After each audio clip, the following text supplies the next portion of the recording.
Ni hapo connection hapo. MC vitu no wekelea. No media. No ona.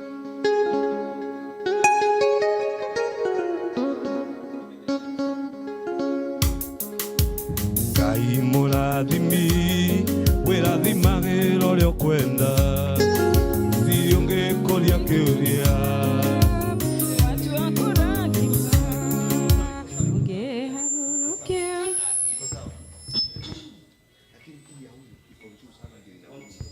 One, two, two. Praise God. Bwana asifiwe. We want to start over. Let me call the meeting in order.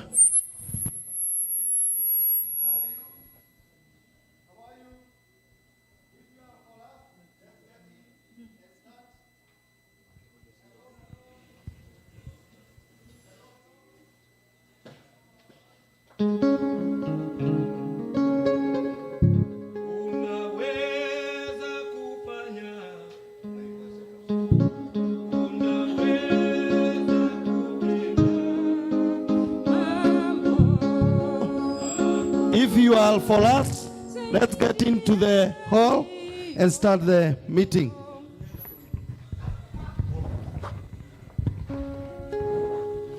I want to request, if you are part of the procession team, we go outside here because we are starting the next 2 minutes. Procession team.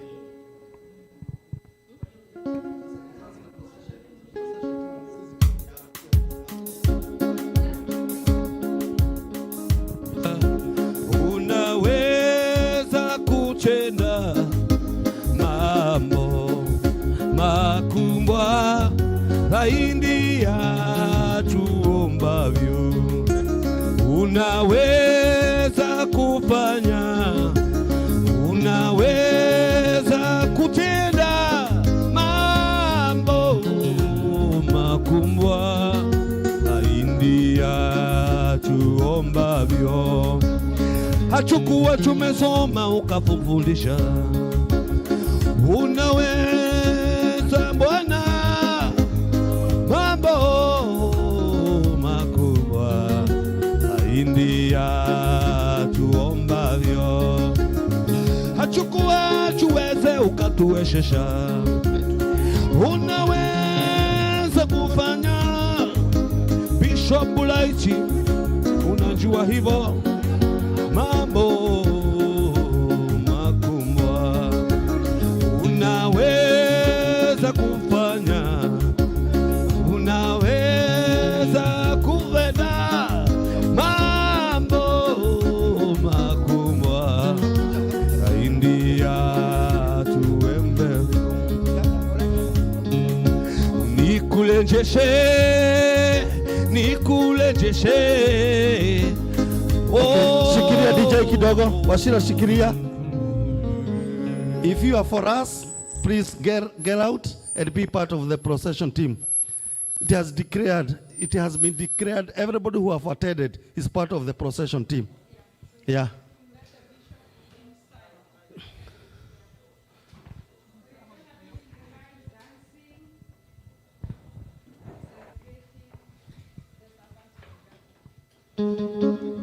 Reverend Maggie, unataka wapitie wapi? Wapitie wapi wakimpeleka bishop? Lakini sasa procession itaendaje?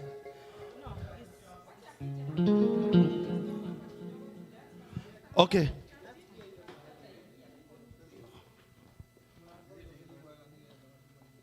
Moigiri ogumuke, then we dance a bit because it's celebration. Yeah. Maigiro go re, o maigiri go, moke haha, mabe ma dance, then yeah. Moko gero go, na botige ni. Yeah. For now you'll use this door. Yeah. For now you'll use this door.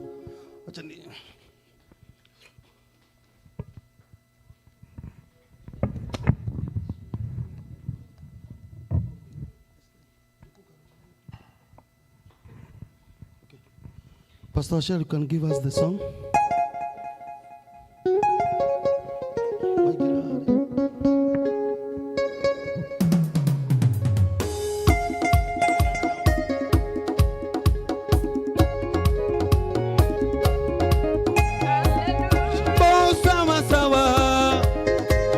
Mambo sawa sawa, Yesu akiwa heshini. Mambo sawa sawa, mambo sawa sawa, mambo sawa sawa, mambo sawa, mambo sawa sawa, mambo sawa sawa, Yesu akiwa heshini.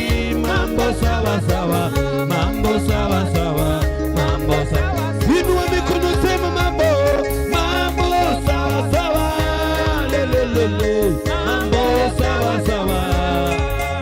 Yesu akiwa heshini. Mambo sawa sawa, mambo sawa sawa, mambo sawa sawa. Oi, mautu ni mega, mautu ni mega, mautu ni mega. Yesu agega makaga, mautu ni mega, mautu ni mega, mautu ni mega. Mambo sawa.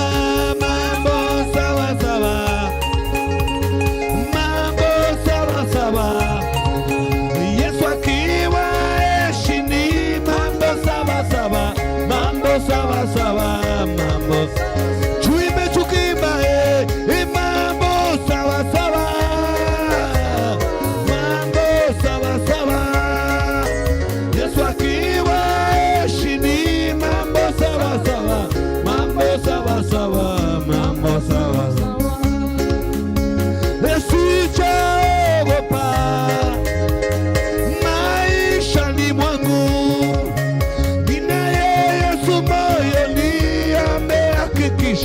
mambo yote sawa, mambo sawa.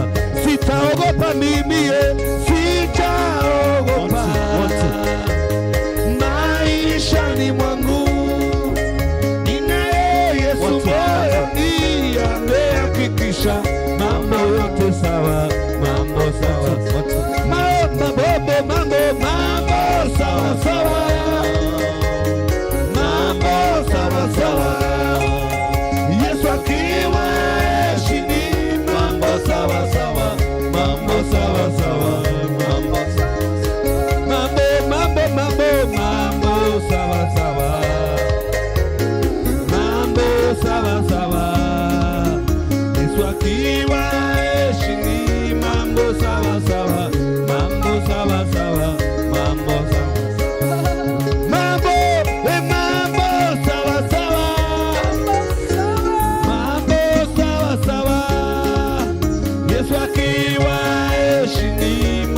Sawa sawa, mambo sawa sawa. Nitamwimbia Bwana, ona sasa ameniona. Nitamwimbia Bwana, kwa kuwa ameniona. Nitamwimbia Bwana, ona sasa ameniona. Nitamwimbia Bwana,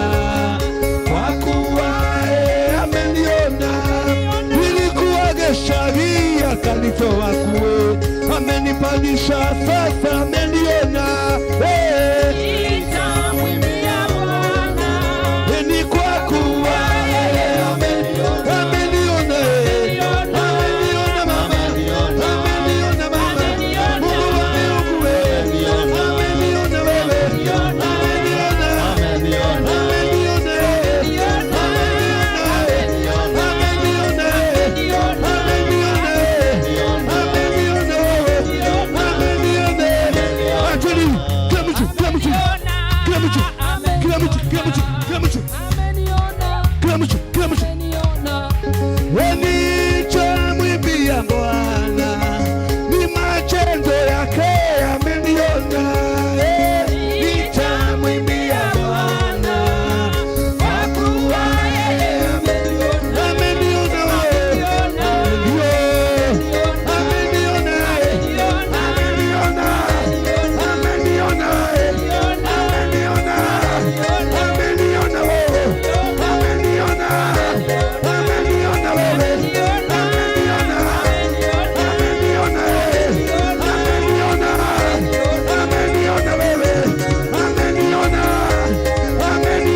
Tukiwa tumesimama hivyo, we will remain studying. Reverend, open for us with a word of prayer. Amen. Hallelujah. Most gracious and loving Father, we come before your presence tonight with our heart full of thanksgiving. We want to thank you, we want to honor you. You are God, and beside you there is no other. We want to thank you for this. This is the day we've been waiting for. And dear Lord, since morning you've been with us, oh God. We have experienced your hand upon us. We are humbled before your presence, King of Kings, as we give you all the honor and all the praise. We have come to another very important session, oh God, to honor your servant, Archbishop Steve Macharia. We commit this event on your hand. We invite your presence from the beginning to the end. Let everything that will take place this hour, oh God, it be according to your will. We commit each and everything on your hand. Everyone who is going to stand, may you use him or her for the glory and honor of your. Take over, Holy Spirit. We give you all the glory. For we pray this and we give thanks, believing all together in Jesus' precious name. Everybody say, Amen. Hallelujah. Amen. We are not going to be seated. Okay. Be seated for a minute. We are here because we are celebrating a graduation. We are celebrating a graduate. Praise God. So I would like, if at all this day will be remembered, sijui wewe unataka kukumbukwa kwa nini, but I would like everybody to do everything in a mood of celebration. If you eat, if you say hi to somebody, let the mood of celebration reign in this hall, isn't it? So the Bible says that we redeem time because the days are. So we are going to redeem time. So I'll request you, because today I'm your MC. If I tell you to stand up, please stand up without asking why. Because I've been given that mandate today. If I ask you to sit down, please sit down without asking me why you are sitting down. After sitting down, you can ask me why. So, and by doing so, we are going to redeem every minute that we have. And you know the Bible says that obedience is better than sacrifice. So today we are going to exercise obedience in a mood of celebration. So I want us to get to be served with food, and I will set a stopwatch in 30 minutes, kwa sababu hatuko wengi. We are supposed to have eaten. Now I'm going to request either Pastor Esther or Pastor Maggie to come and guide us on how we are going to get served. I will request Pastor Washira to pray for us cool music with a mood of celebration. Just cool music, watu wakila. Then after that, we will do celebration and we will do all other things. Remember, when you do anything, do in a mood of celebration. Hata ukikaa pamoja na mtu, hata ukichiu chakula, chew in a mood of celebration. Yeah? And remember, when MC tells you to stand up, you'll stand up without asking why, because we will be redeeming every minute we are going to have. Pastor Esther or Admin or Pastor Maggie, one of you can come.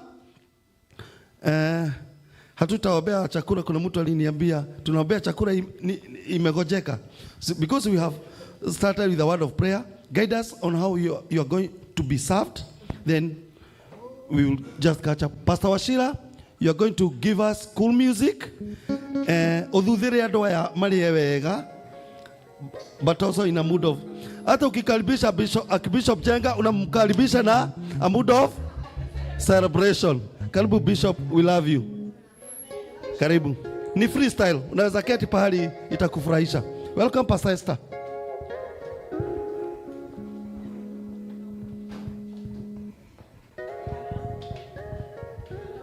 I know we have already prayed for the food, so I just want to give you the direction of how we are going to eat. So we are going to start with our high table here. So we are going to walk there. It will be self-serving. And then we're going to go back to this table. And then we do that. And then this is the last table. So we start with our Apostle, Kimani, and Leveland. We can walk. And we have the plate over there. So there is plate.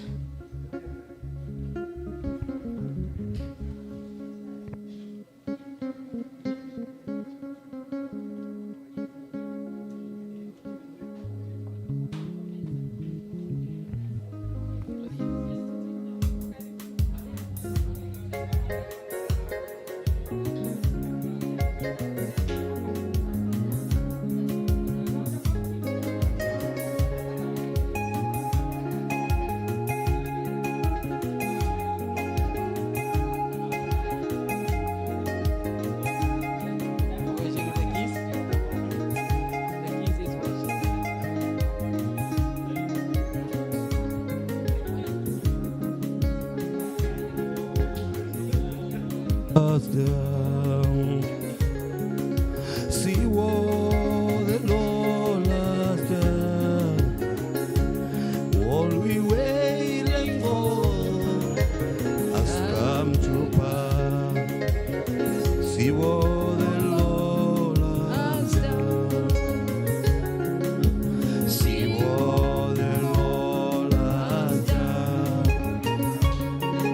See what the Lord has done. All we waiting for has come to pass. See what the Lord has done. See what the Lord has done. See what the Lord has done. All we waiting for has come to pass. See what the Lord has done. Engai moradimi, weradimagero lyokwenda. Otilionge koria kioria, twakuradima. Earorokea, ilionge koria kioria. Imoradimi, radimorege. Yadimera, wera, wamoko makwa. Now eretomi, agokeneroka. Imoradimi, adimagero lyokwenda. Dimi, adimorege.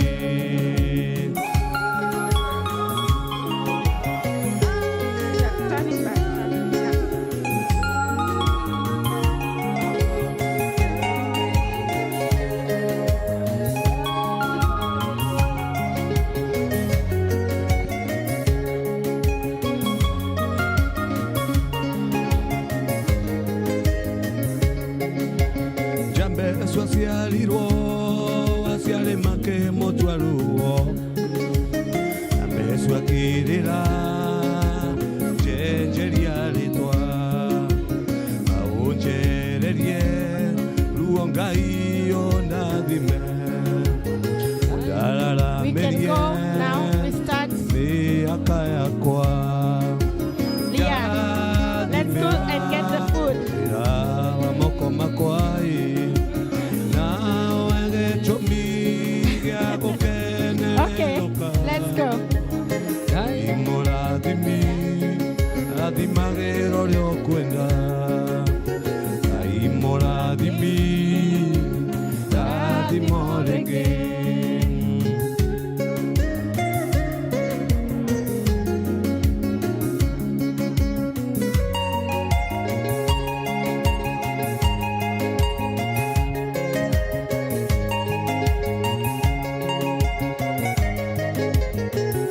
Okay, we are going to close kitchen because everybody who was hungry has already taken food. We are going to close the kitchen now.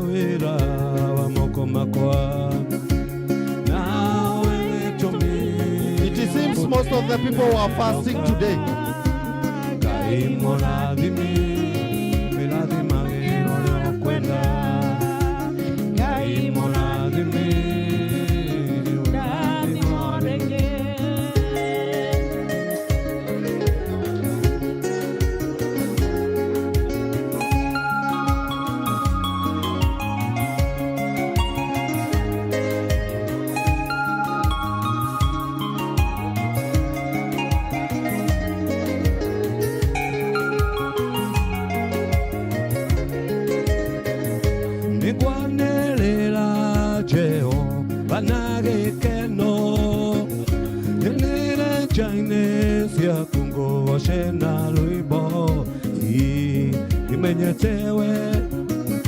Jehova wewe Kai, wewe wachombire na hilo letu lako. We mwega Baba, direka yogo na kuana chawe aweko maku ni maira dhimo ashia kuitola tene na tene aweko maku ni maira dhimo ashia kuitola tene na tene aweko maku ni maira dhimo ashia kuitola tene na tene.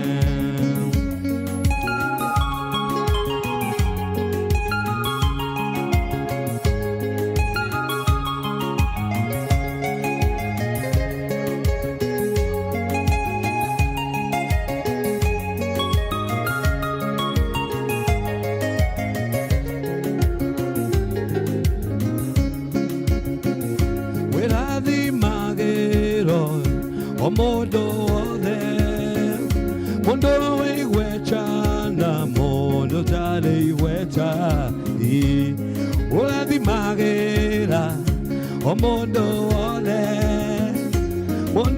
wecha na mondo tale wecha I kamola di ma o kamokelela o kamola di ma o kumola di we mwega Baba, utire gayo na kuana chawe awe komaku ni maira dhimo ya kuitola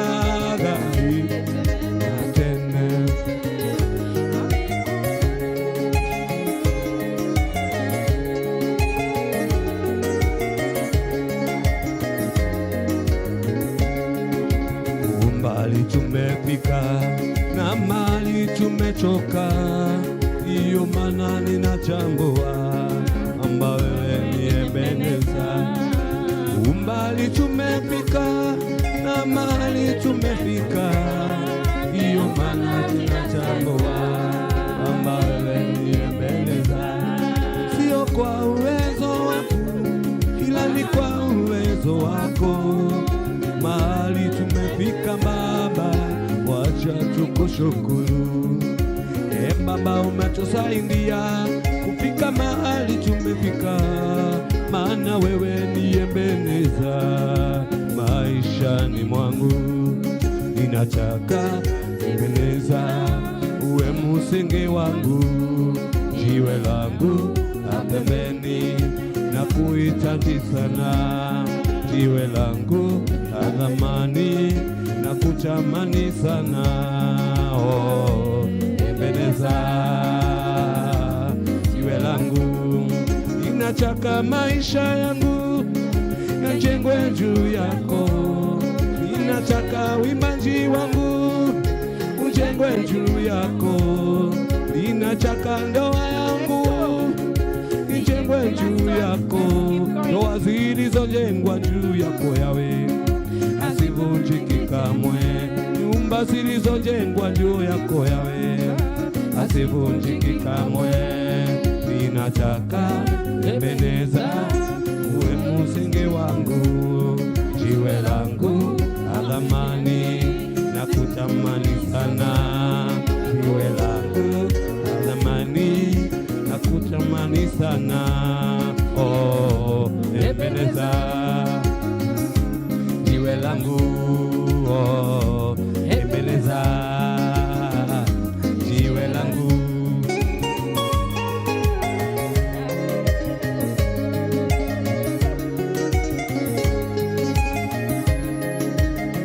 Mshukuruni Bwana ni mwema, fadhili zake za milele. Mshukuruni Bwana ni mwema, fadhili zake za milele. Israeli na waseme sasa, fadhili zake za milele. Mulango waloni waseme, fadhili zake za milele. Mulango waloni waseme, fadhili zake za milele. Fadhili zake za milele, fadhili zake za milele, fadhili zake za milele, fadhili zake za milele, fadhili zake za milele, fadhili zake za milele, fadhili zake za milele, fadhili zake za milele, fadhili zake za milele, fadhili zake za milele.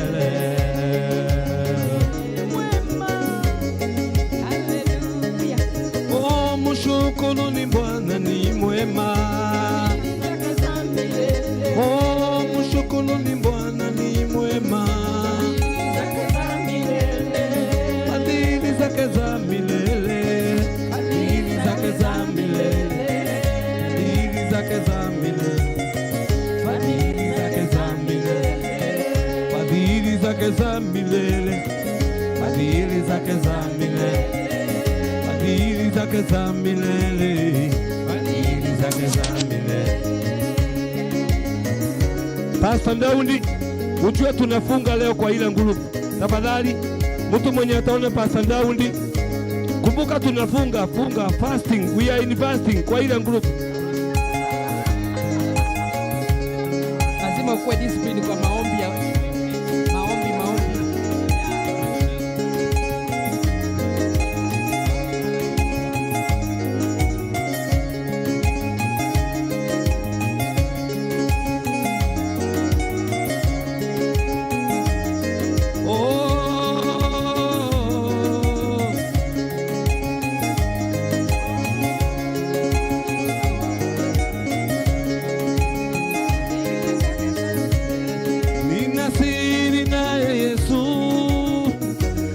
yanifanya niwe jasiri, kwa amani nayo dhiki, yanifanya niwe jasiri. Oh, yanimburudisha nikirukaruka, nikiimba hosana, amen. Oh, yanimburudisha nikirukaruka, nikiimba hosana, amen.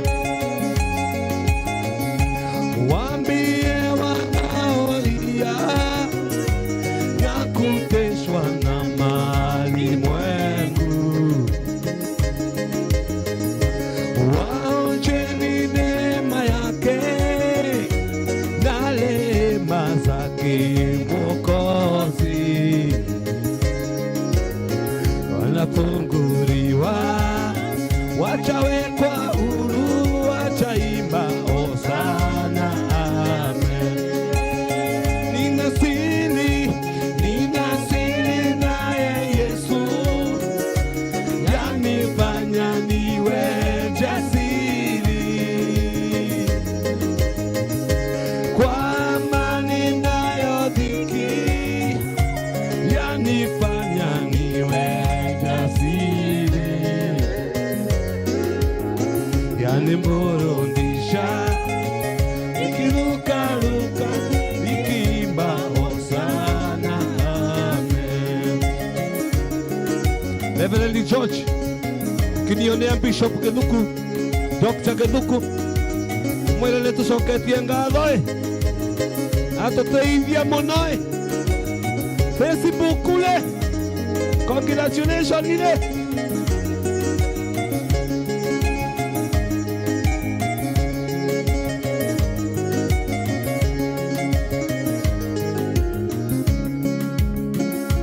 Sio mimi, Yesu ndani yangu. Sio mimi, oh, sio mimi, Yesu ndani yangu. Sio mimi, Yesu ndani yangu. Sio mimi, oh, sio mimi, Yesu ndani yangu. Nilikuwa kule Gishagi, ona sasa nimegraduate. Sio mimi, oh, uliza Bishop Ndegwa atakwambia mali tumetoka. Sio mimi,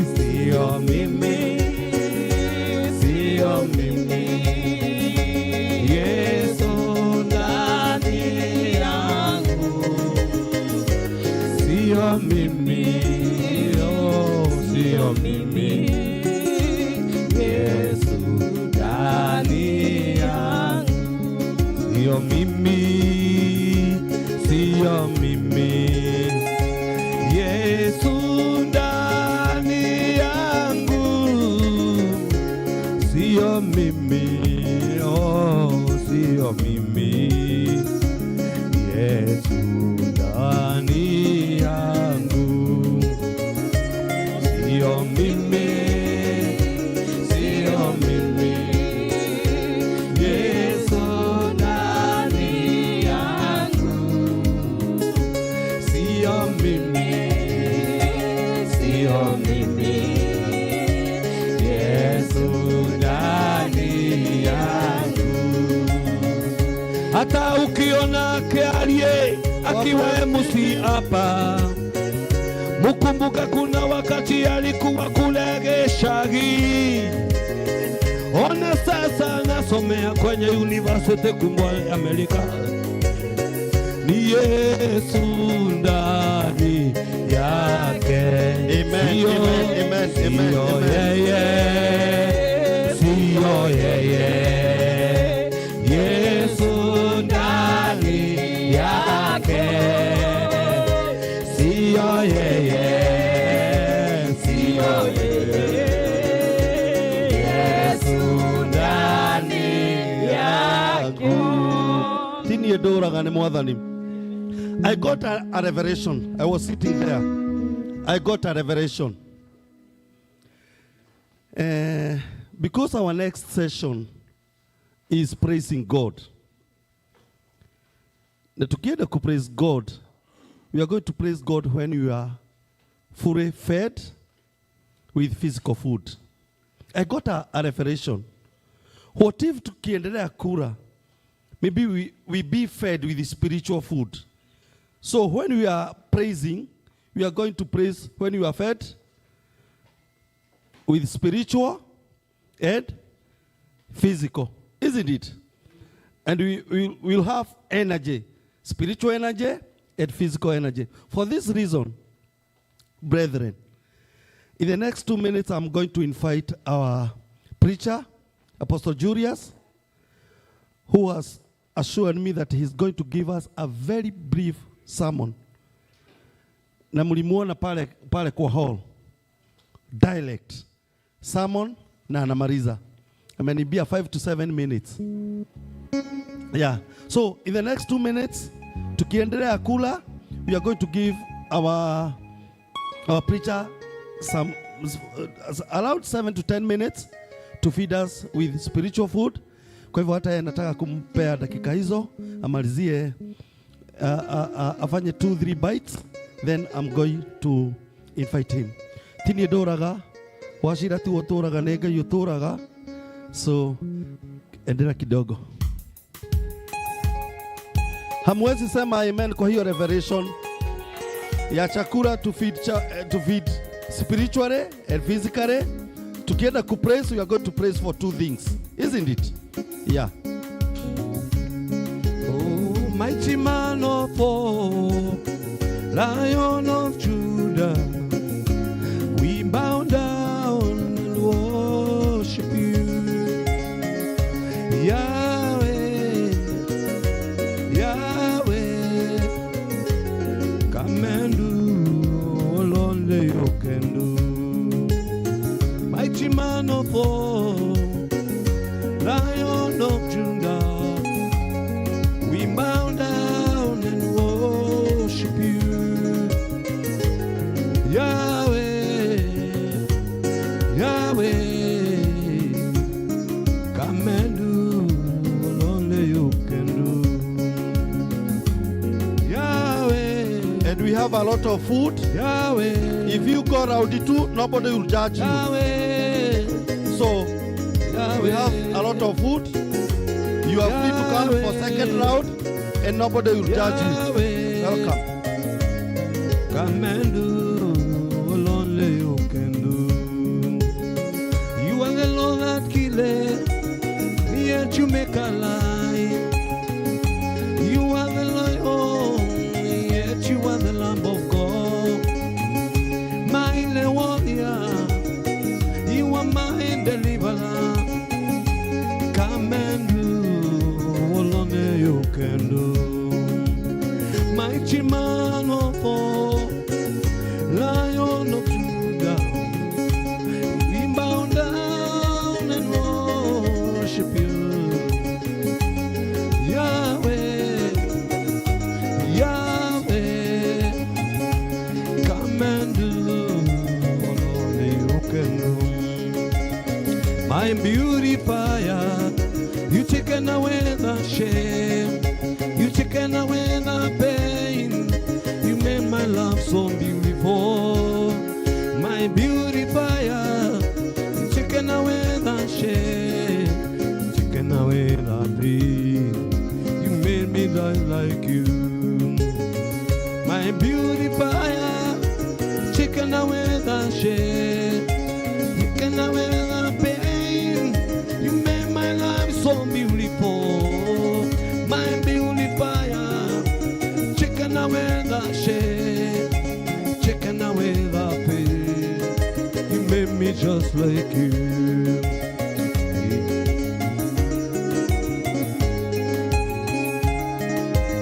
Wenda Mount Omega, wamba chakiri maiguru, kune kwa Mount Omega, moneka gamode. Wenda Mount Omega, wamba chakiri maiguru, kune kwa Mount Omega, moneka gamode. Wenda Mount Omega, wamba chakele maigoro kone kwa kulukwela. Wenda Mount Omega, wamba chakele maigoro. Okay. Pastor Sheila, we are going to do something called concurrent feeding. We are going to feed spiritually and physically at the same time. Na Apostle, sijafikia level ya kukufungua hata kamba za kiatu yako. I'm going to invite Bishop Bright. Bishop Bright, come and invite man of God to share with us.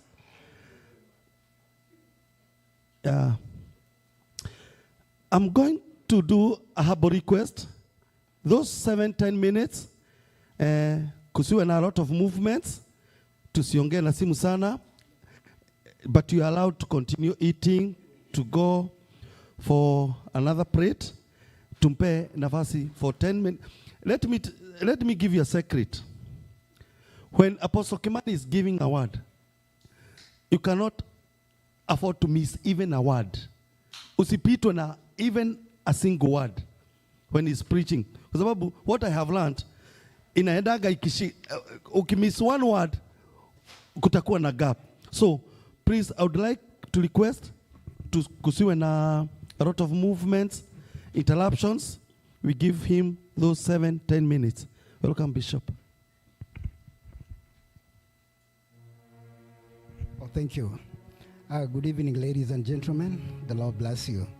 What a beautiful evening that God has given us to celebrate one of us. And we say that much has been deposited upon your life. So we are looking forward of how you are going to dispense whatever you've achieved, even to your next generation. We celebrate you, man of God. And we thank God because of you for being available for your generation. We love you so much. So I will exactly go direct and do what I've been called to do. Polite interruption, Bishop. Yeah.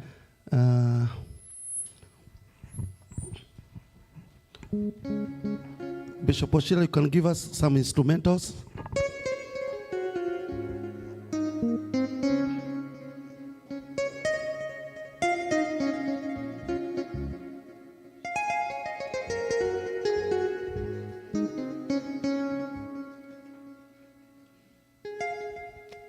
Thank you so much. So what I'm going to do, I'll just do exactly what I've been called to do. And I want to acknowledge all the minister and the servant of God. Thank you for being part and parcel of this wonderful celebration. Thank you, the president of Fulbright. Where is he? He's gone. Oh, you here, man of God. Thank you. Even Dr. Jennifer, thank you so much for being at the cutting edge. There are people who are called path maker and others are called pathfinders. So we thank God for you. Keep making paths. So I just want to thank God because of Apostle Julius, a man whom God had ordained for this wonderful dispensation. He don't just preach. He don't just pray. He also go ahead and do a research of what is required to do. Upon praying, reading the Word of God, he go ahead and keep on looking for the missing link and the missing gap so that we may come with the logistics and the dynamics that are required to accomplish what is required to be done. Because prayer alone is not just good enough. You also need to get what we call, and God said to Moses, I will show you the pattern of how the tabernacle should be built. So there are people who have gone so much ahead that they don't just get the message, but they also look for the pattern of how the tabernacle would be built. I'll just pray. Then I have one presentation. I'll give the brother to Pastor Julius to do one worship, one praise. This is brother to Dr. Julius. He's married to his sister. And we thank God for Thomas, who is also a worshiper and also a music producer. The Lord bless you for the gift that God has deposited upon your life. So the more you are blessed, the more you become indebted to your generation. So don't just have it and hold it. Give it out. So let me pray. Then you just rush to the music. Give your one number. Then the man of God will be getting ready. Is that okay? That will be okay? Okay, thank you. Let me pray. Hallelujah. Father, we are already happy. We are already happy as we celebrate one of us who had walked a very wonderful walk. It has been a walk of faith, a walk of education, and learning, and understanding. We thank you, God, because we are gathered here to celebrate our very own, even Dr. Stephen Macharia. Thank you for this wonderful, great achievement that he has gotten in his life. It is something that he cannot just have for himself. He will pass it over to his generation. We thank you. And today, God, even as we get ready to receive your servant, even Apostle Dr. Julius Kimani, we thank you, God, even for what you've put in his heart. Father God, we pray that you may give him more utterance, that he may speak to us in a way that God will be able to understand what you're telling us. Thank you, Father. Our heart, our mind are already open. In Jesus' mighty name, we pray and believe. Amen. So before he comes, let's hear the man of God right over there. Yeah, just one. You're going to make one? Praise the Lord, everybody. Make one praise, and the Lord bless you. Then Apostle, you show up shortly. God bless you.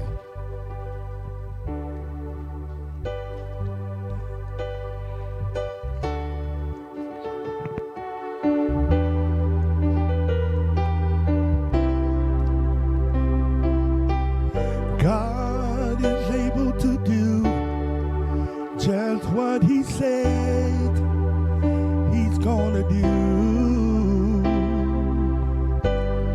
He's gonna fulfill every promise to you. Don't give up on God, 'cause he won't give up on you. He's able.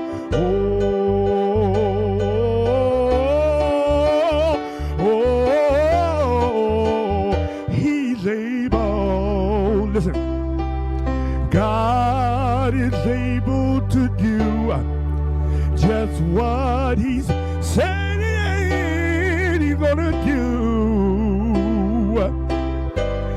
He's gonna fulfill every promise to you. Don't give up on God, 'cause he won't give up on you. He's able.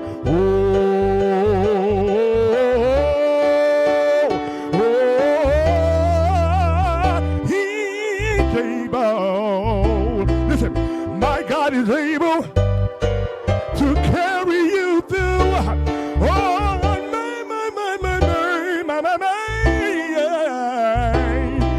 I know he will.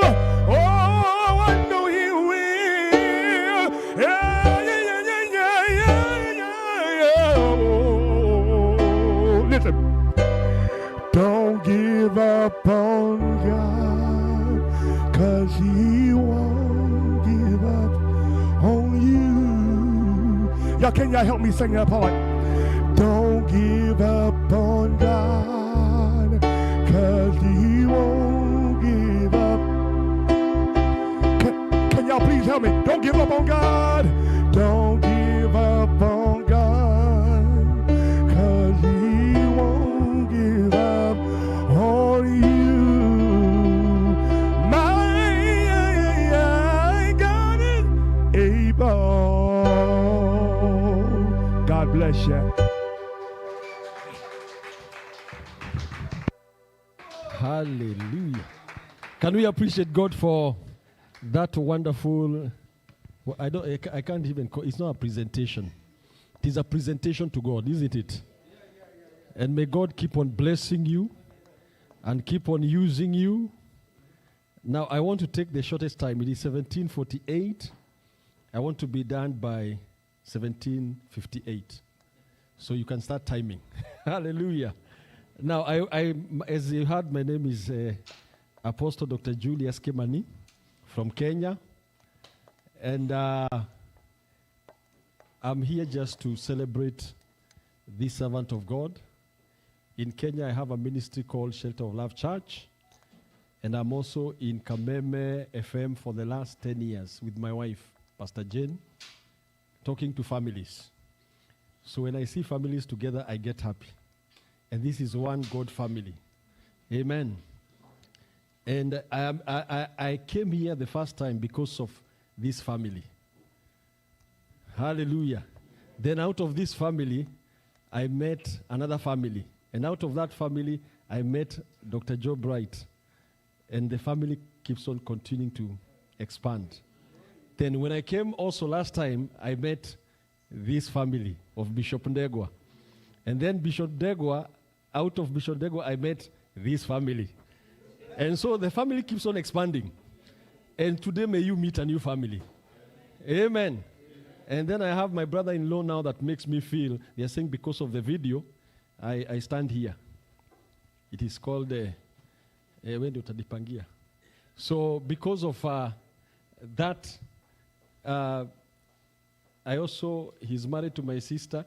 And so now I can say we have a very wonderful worshiper in we couldn't sing in our family. So he brought the ability to sing. And out of him, I have met the African American families. Amen. And therefore, let us connect because that's how God does his work. Now, today, I just want to appreciate God because of what has happened here today. The vision of one family, because it's a family. And we heard that behind every successful man, there's a very tired woman.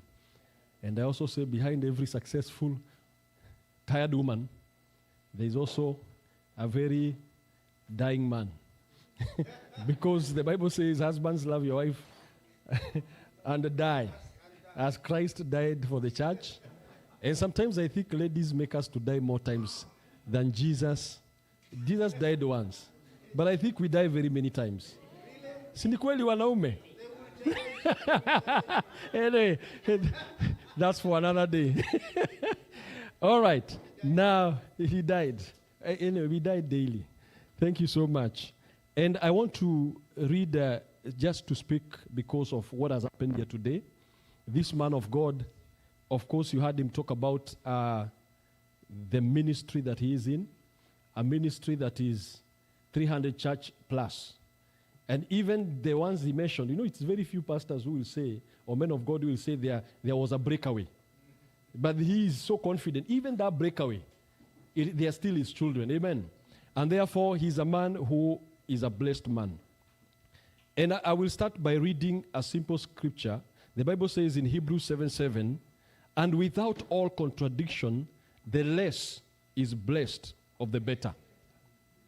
Without contradiction. Yani hawezi, you can't fight that one. Amen. By the virtue of where he's seated in ministry, Bishop Ndegwa could be more educated than him. But by the fact that it is God who has put him there, and I like because he honors the anointing.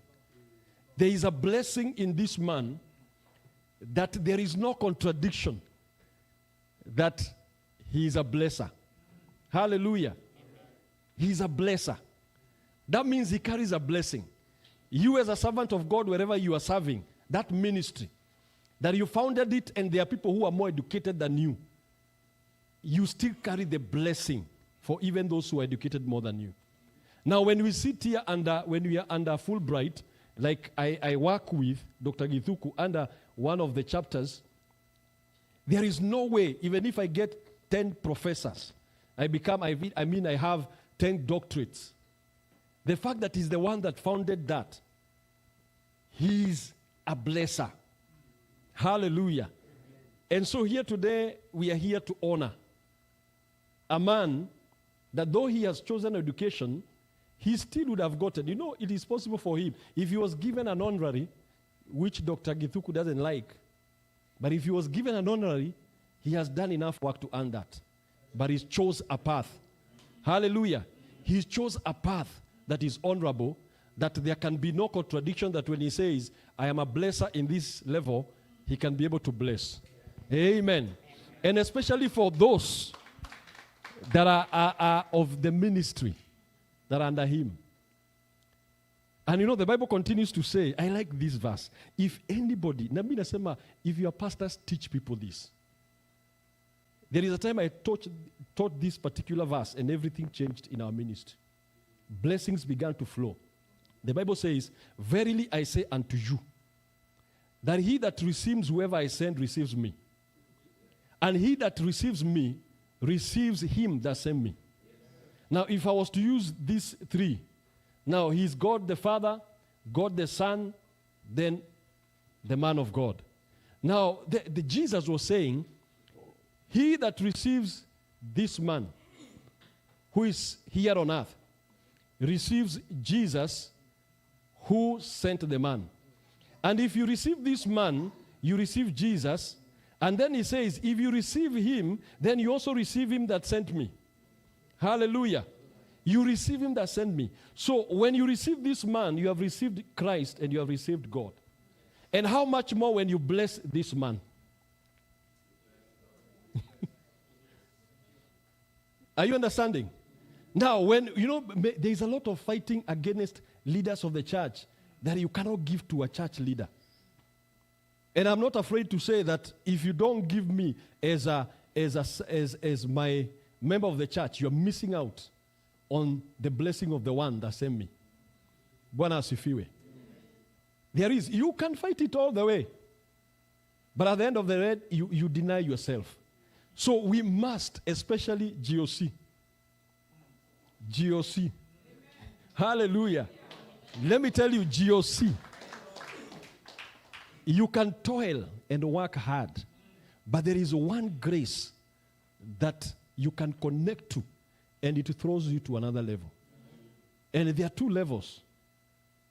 You either get to know and you enjoy the favor of that person, or you connect by giving to that person. Because giving will always cause a person to bless.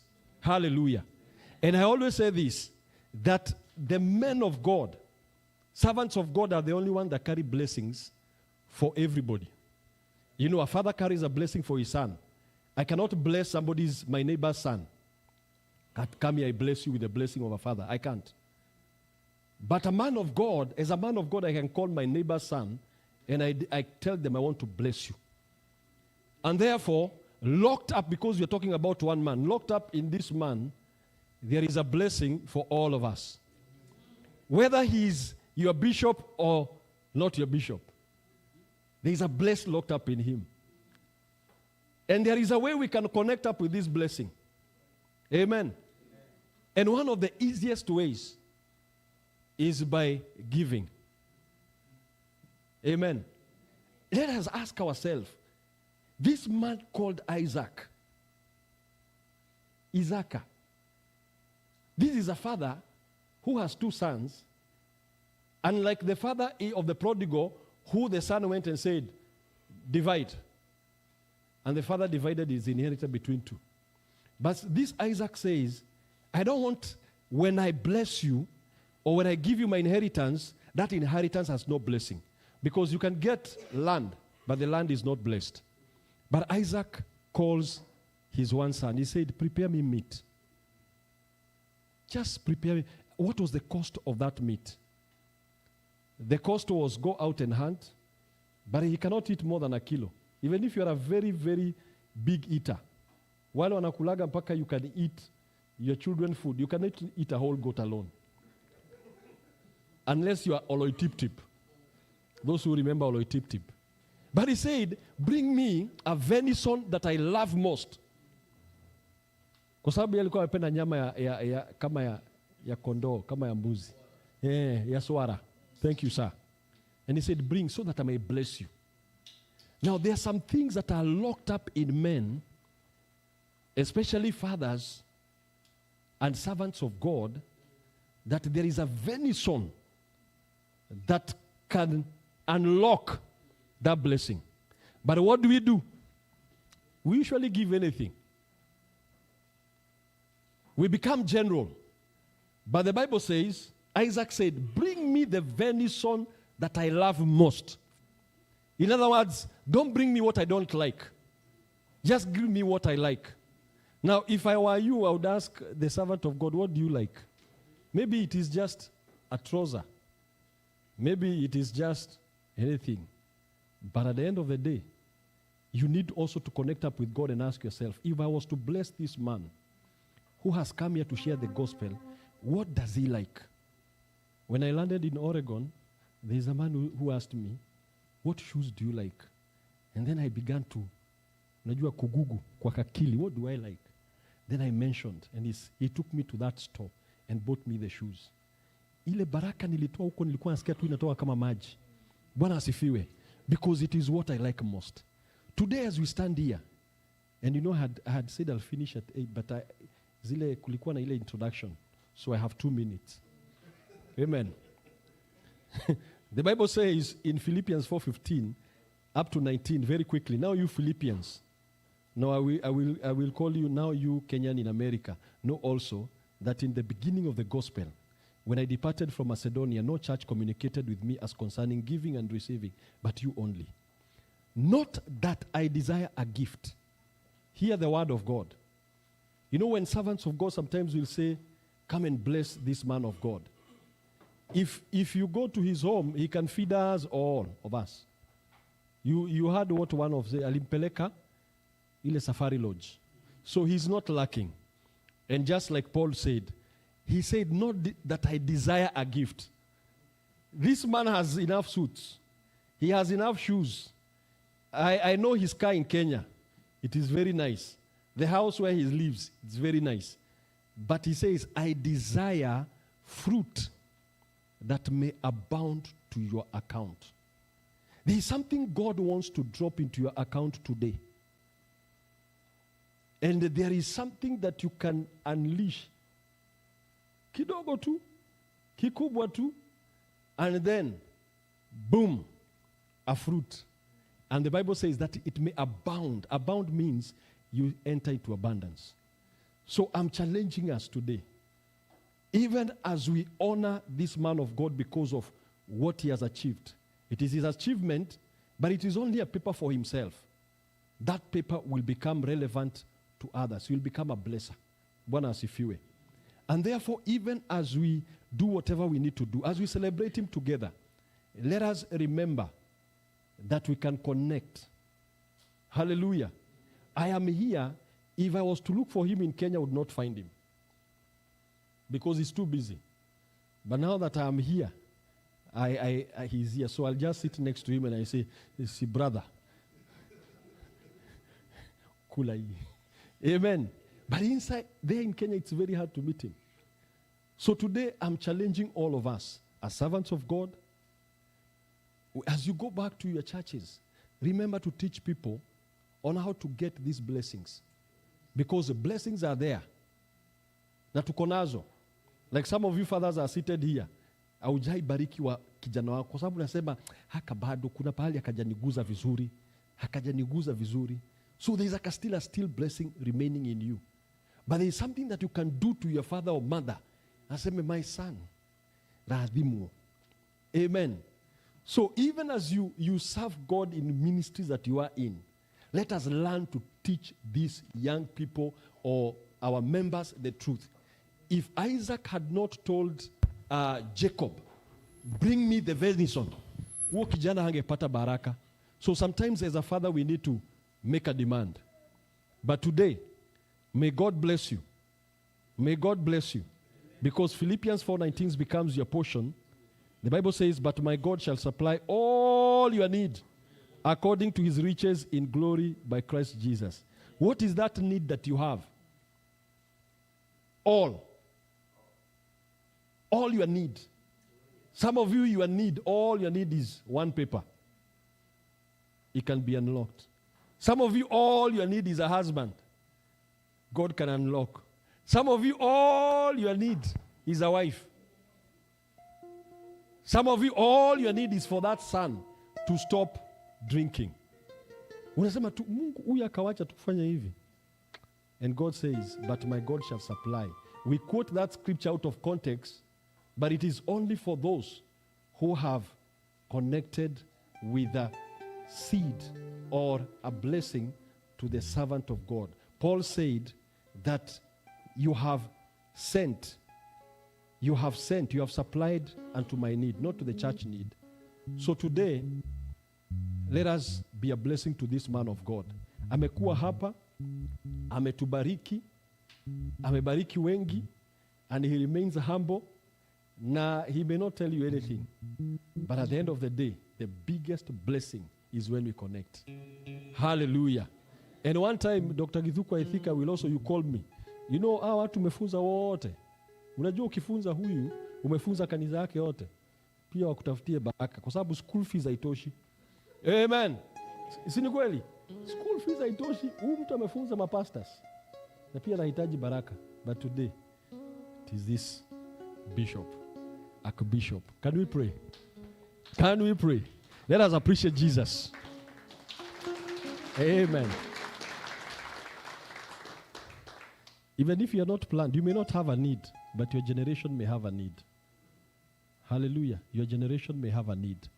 Let us just pray. Father, in the name of Jesus, we thank you because the journey of Archbishop on education has not only ended today, but it's also starting today. And we pray, my God, I speak as his lecturer, my God, the blessing of continuity, that he will still pursue doctorate degree, and he will accomplish that. And my God, I pray in this land of America, he has served you. He has ministered to your children, oh God. He has ministered to servants in this land. That even today as we celebrate and appreciate him, Lord, as we honor him, there are people here with their own needs. Whichever way they connect, whatever amount they connect with, my God, may you also meet that need. My God, we also thank you for GOC, Bishop Ndegwa, oh God, that he has a heart to honor the servant of God and has taught his people also to do the same. My God, remember him and also his ministry. Lift him supernaturally in the name of Jesus. My God, we also thank you for Dr. Githuku. We thank you for his wife, because today we are celebrating this man because he stepped out into a vision. Mwathani maririkane gũkũ America na Kenya na thĩ ciothe iria megũthiĩ. Ririkana ciana ciao Mwathani, mahe thayũ na gĩkeno hingo ciothe. And for everyone that will honor this man of God, Lord, I pray that they will have a testimony in the nearest future that a need has been met, because when we give unto him, we have given to the one that sent him, Jesus Christ. And when we give to Jesus Christ, we have given to the Father. And when we give to the Father, he has no other way but to open his heart and bless us. In Jesus' mighty name, I pray. Amen. God bless Amen. you and God keep you. Amen. Thank you, Apostle Julius. I'm also charged, and because of that charge, I'm tempted to go to skip any other thing to bariki man of God. But because I had promised you, we are going to praise God. We are going to do 2 powerful praises. How many people have breath? If you have breath, show me. By the raise of your hand, only 2 people who doesn't have breath. How many people have breath? 1, 2, 3, 4, 6 people doesn't have breath. The Bible says everything that has breath to praise the Lord. So we are going to raise up. Let us raise up on our feet. We do 2 powerful praises. Immediately after that, I'll request us to bless the man of God. Then speeches will come after. And those people who are giving speeches, please be ready. I would ask admin and Pastor Maggie, let us also prepare envelopes. Let us prepare envelopes. If you'd like to leave before we bless the man of God, you can break the protocol, go to where the man of God is and bless him and leave in case you have to leave area. So if you have breath, let us be on our feet. Na watu wasishike mtoto ati hili wasiibe. Kama uko na mtoto umeshika, hata wewe usimame. Kwa sababu unajua uchaguzi pale Kenya, kuna mama wanaobaga mtoto ili wapite laini wakapige kura. Unakuta mtoto moja anashinda akija pahali kuna kura. If you have breath, please let us rise on our feet and let's ujamaliza kula.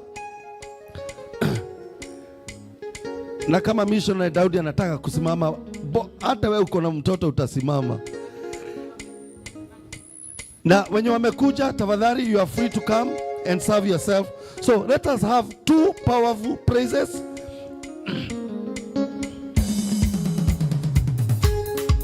Piga makofi mazuri. Piga makofi mazuri.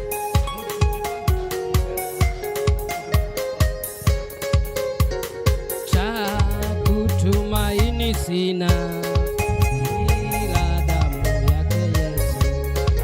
Sina wema wa kutosha, dhambi zangu kuzia. Cha kutumaini sina damu yake Yesu. Sina wema wa kutosha, dhambi zangu kuzuia. Kwake Yesu nasimama, ndiye mwamba. Ngoja Goja. Please do this. Because me, I know I have come from Bananas area, Marigoine. Na kufika hapa ni kuhurumiwa, na kugraduate ni kuhurumiwa na huyo Mungu. Nataka tumsifu Mungu tukimpigia makofi. Please promise me that. Sindio? Please promise me that. Amen. Yeah. We have come from Bananas, Marigoine. Far, very far, jameni. Kama mcheza keyboard hapa, lazima tumsifu Bwana kwa nguvu. Sema amen. Amenitendea mema, huyu Yesu amenitendea mema, mema sana. Amenitendea mema, huyu Yesu amenitendea mema, mema sana. Yeye amenitendea mema, huyu Yesu amenitendea mema, mema sana. Amenitendea mema, huyu Yesu amenitendea mema, mema sana. Amenitendea mema, mema. Amenitendea mema,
mana metro.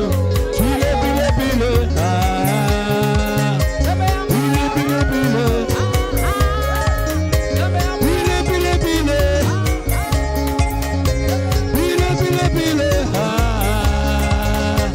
Bile bile bile. Ekile loko muracha. Utana tariagi. Kesonero ritwariake. Nowe mudu. Gevya mundu, gevya mundu. Umwenyo mwadete. Wemoko na igoro. Gevya shoge, gevya shoge. Wemo mwadete. Wemoko na igoro. Yesu ambayeka ya.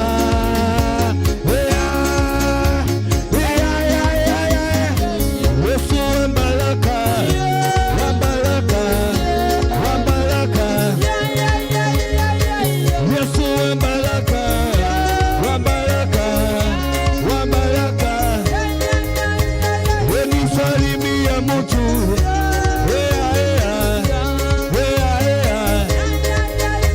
Wenisalimia mtu.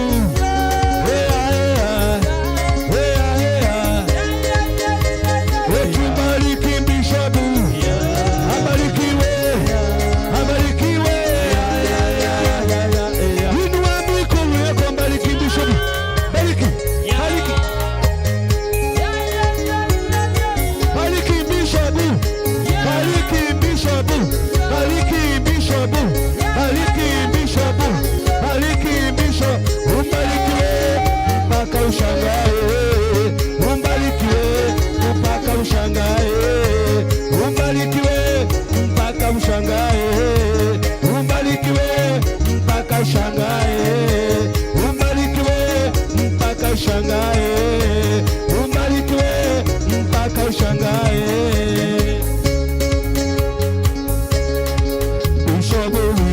Bishopu wito tiwa magendo. Bishopu wito tiwa magendo. Bishopu wito tiwa magendo. Bishopu wito tiwa magendo. Ewa Emmanueli tiwa magendo. Ewa Emmanueli tiwa magendo.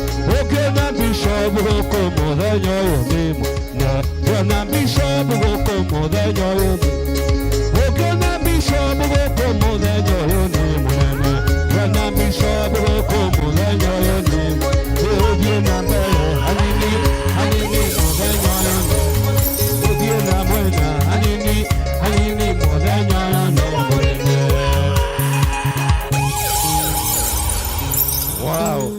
Wow. Na wamemalizia na chigi. Yeah. Sasa in that mood, Bishop, taka uje hapa. Just come here, Bishop. Bishop, come here. Kuna mtu hana bahasha? Which cell number are we going to use? Church cell number? Admin, you can take that microphone from Washira. Give us cell number. Take that microphone.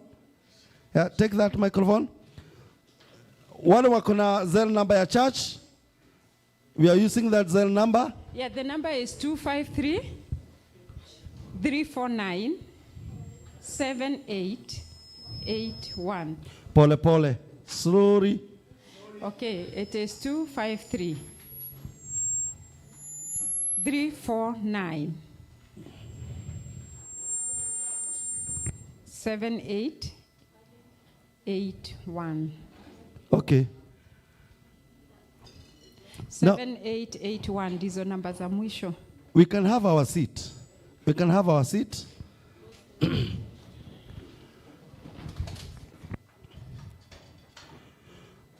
We are not blessing Bishop because he doesn't have. We have been taught that we are blessing him to connect with the anointing, isn't it? And you were charged. So, Bishop, these people will come. We'll start from one corner. You can sit. Everybody will greet you. And you'll say a word to them. everybody. Mwenye hana, mwenye akonao, mwenye ametuma na Zelle, mwenye akona bahasha. If you have sent through Zelle, you'll come say hi to Bishop and he will say a word to you. If you have your envelope, yeah, the way Pastor Sam have done. And if you have your envelope or cash, oh, by the way, what is inside the envelope is cash. Oh, what if, in case you are writing a check, you are going to write a check to Gospel Outreach? If you are writing a check, Gospel Outreach Church. So you come, you'll greet man of God, you'll bless him, he will bless you in return. Our MC will be paparazzi that time, will take a photo, and na tutaanza tu vile tunaanzanga kwa chakula. So we are going to start from, so we can start from the clergy. Yeah, we start from the clergy. MC. Slowly because we want to take. MC, and if you're sending via Zelle, kindly note it is for Bishop Steve. Yes, for Bishop Steve. Those that are sending with Zelle. Bishop Steve. No, just write. In case you have any other gift. Bishop's gift. So when you just write Bishop Steve. In case you have any other gift, you are free to give. If you want to bless the man of God with a suit at Menswear, South Center, or Seattle, you can make an appointment with him. Yeah. So it's freestyle. You can break protocol. You can whisper to him. Yeah. So we are going to start with men of God. When you come, greet him. Tutaanza side moja na unapigwa picha na papalazi wetu.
Those who have speeches, get ready.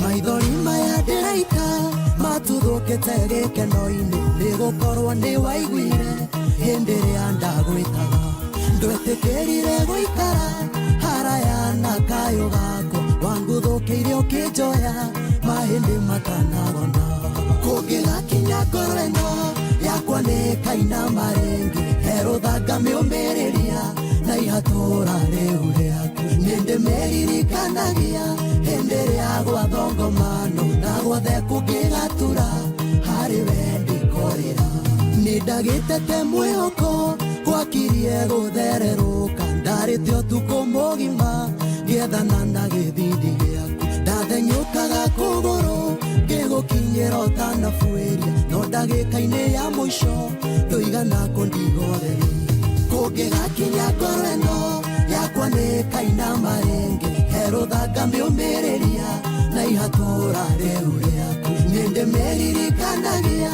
hĩndĩ ĩrĩa gwathongomano na guothe kũngĩgatura harĩ we ndikorĩra.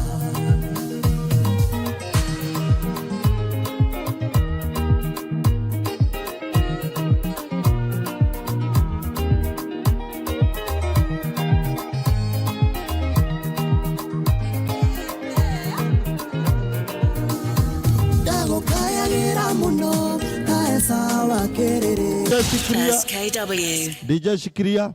And if you have a group gift, like GOC men, I'm aware, they have a group gift, you're also welcome.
Okay, we are going to give Pastor Judy a chance.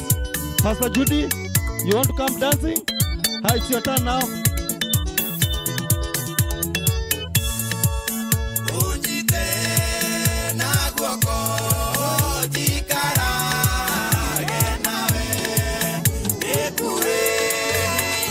Hi, Pastor Judy. Pastor Judy.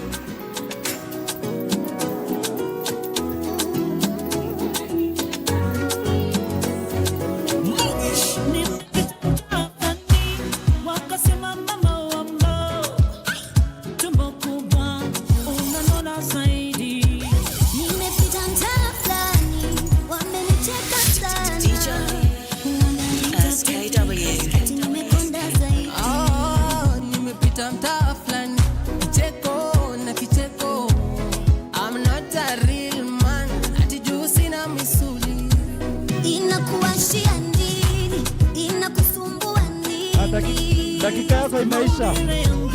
Inakusumbua nini? Inakuashia nini? Inakusumbua nini? Maumbile yangu inakuashia nini? Natembea kwa ujasiri, natembea kwa ujasiri. Nina Yesu moyoni, amenipa ujasiri. DJ shikilia. If I start here, anybody else who would like to bless Bishop? Yeah. I want people to. Okay. So, please, we are going to everybody will go present the gift. Only 5 seconds, because we have a cake, we have flowers to give, we have. Gimai will give a speech on behalf of men. So, very fast. 30 seconds, you are done. 30 seconds, you are done.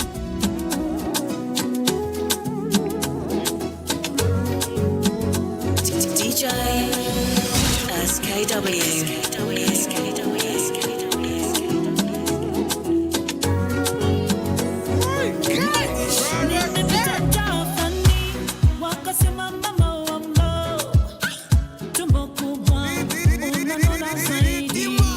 Nimepita mtaa fulani, wamenicheka sana, wananiita toothpick, ati nimekonda zaidi.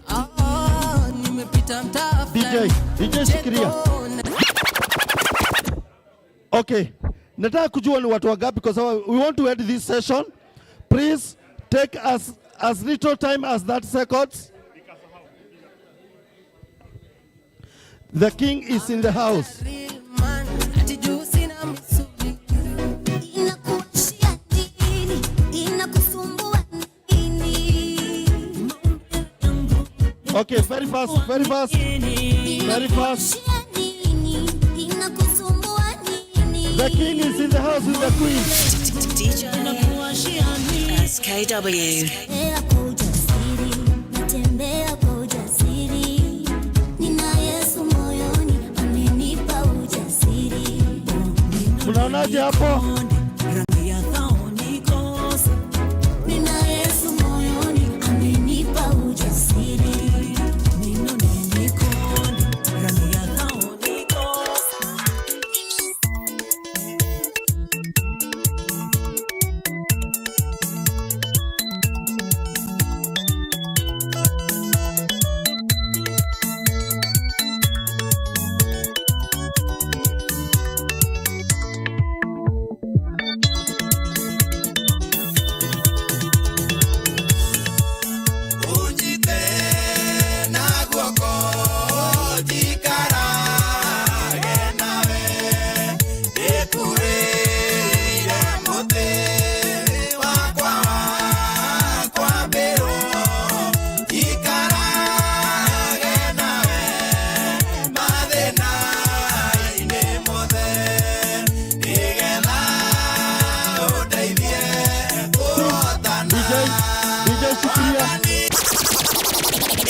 Anybody who have not given his or her gift? Haya.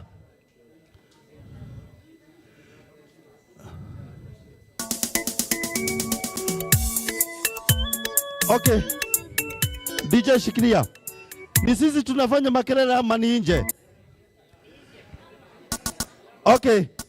Ni sisi tunafanya makelele ama ni nje? Okay.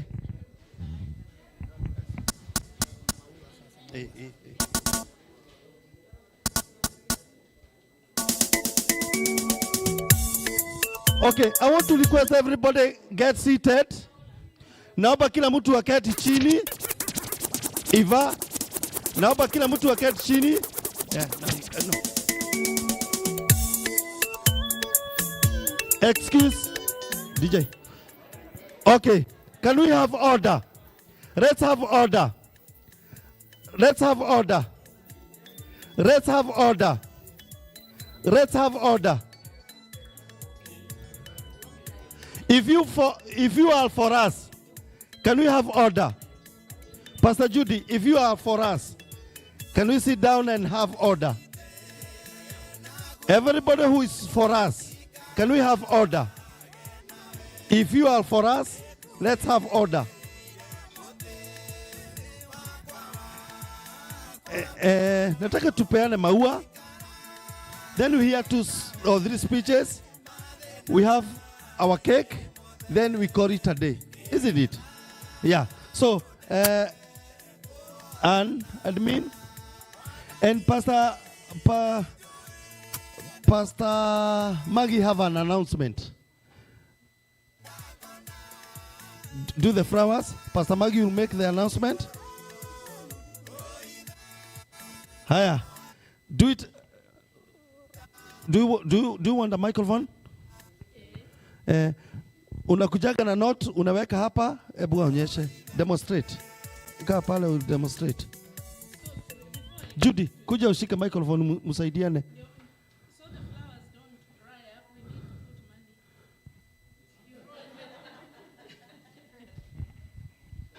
So the flowers doesn't dry up, we need to put money. I already put some, so I need people to put money, these flowers. It has to go all the way to Kenya, so it cannot dry.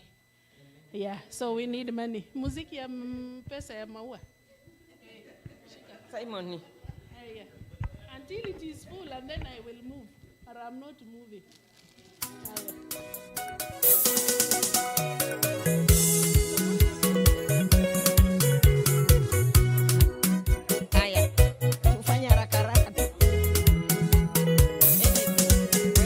DJ SKW.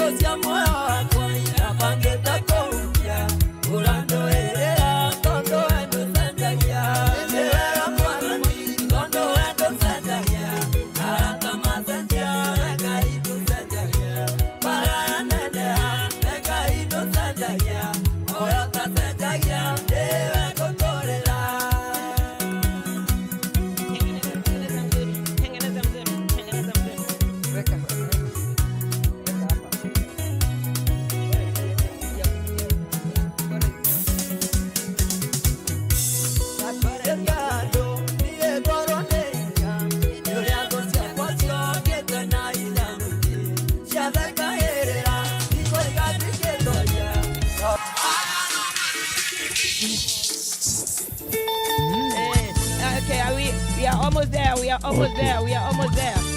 Get ready with your watering of the flower.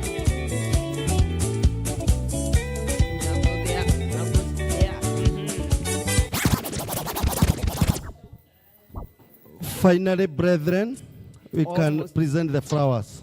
She hasn't finished there. Okay. She comes this way. Yes. Keep finishing, and then you come this way. Oh. Some of your money is going down.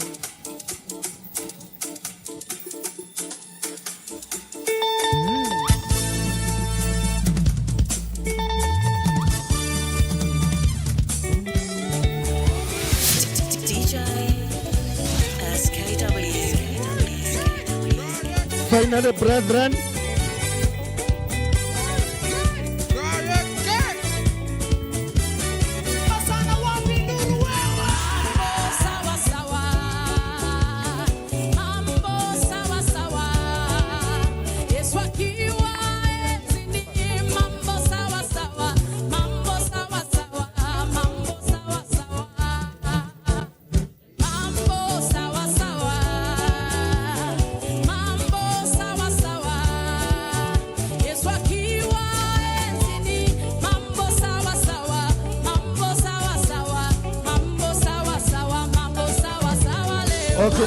Okay, DJ Shikiria.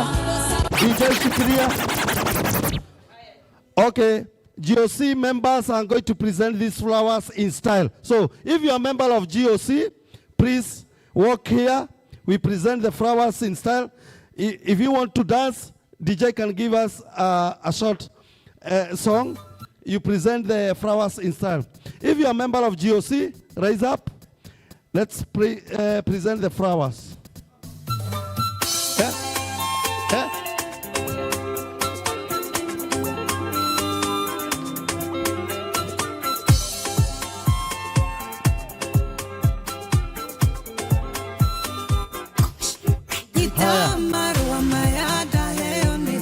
DJ Shikiria.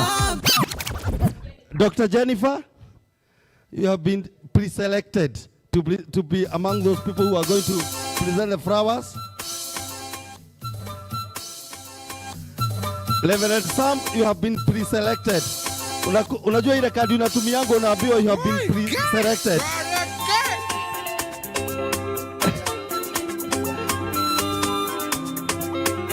Ladies, you have been pre-selected. Come, join. We present in a style.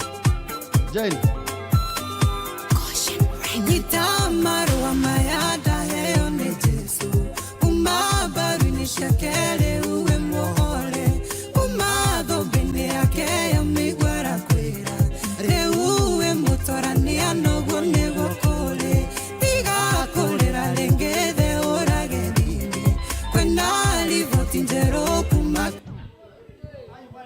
DJ. Umezima? Au kuna mtu we Jennifer umekanyanga waya? Haya, atimurudi tu nyuma. Rudini nyuma. Na Jennifer usikanyanga waya tena. Soka sio kai kihoraga honi. Soka sio kai kihoraga honi. DJ. Okay, I'm going to cancel this session. Okay, I'm going to cancel this session. DJ, achilia wimbo.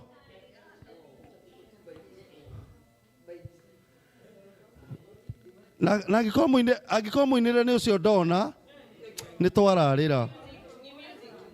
Agikoro gune ngo mukoina. Haya DJ achilia.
Let's come closer. We pose for a photo. Amen.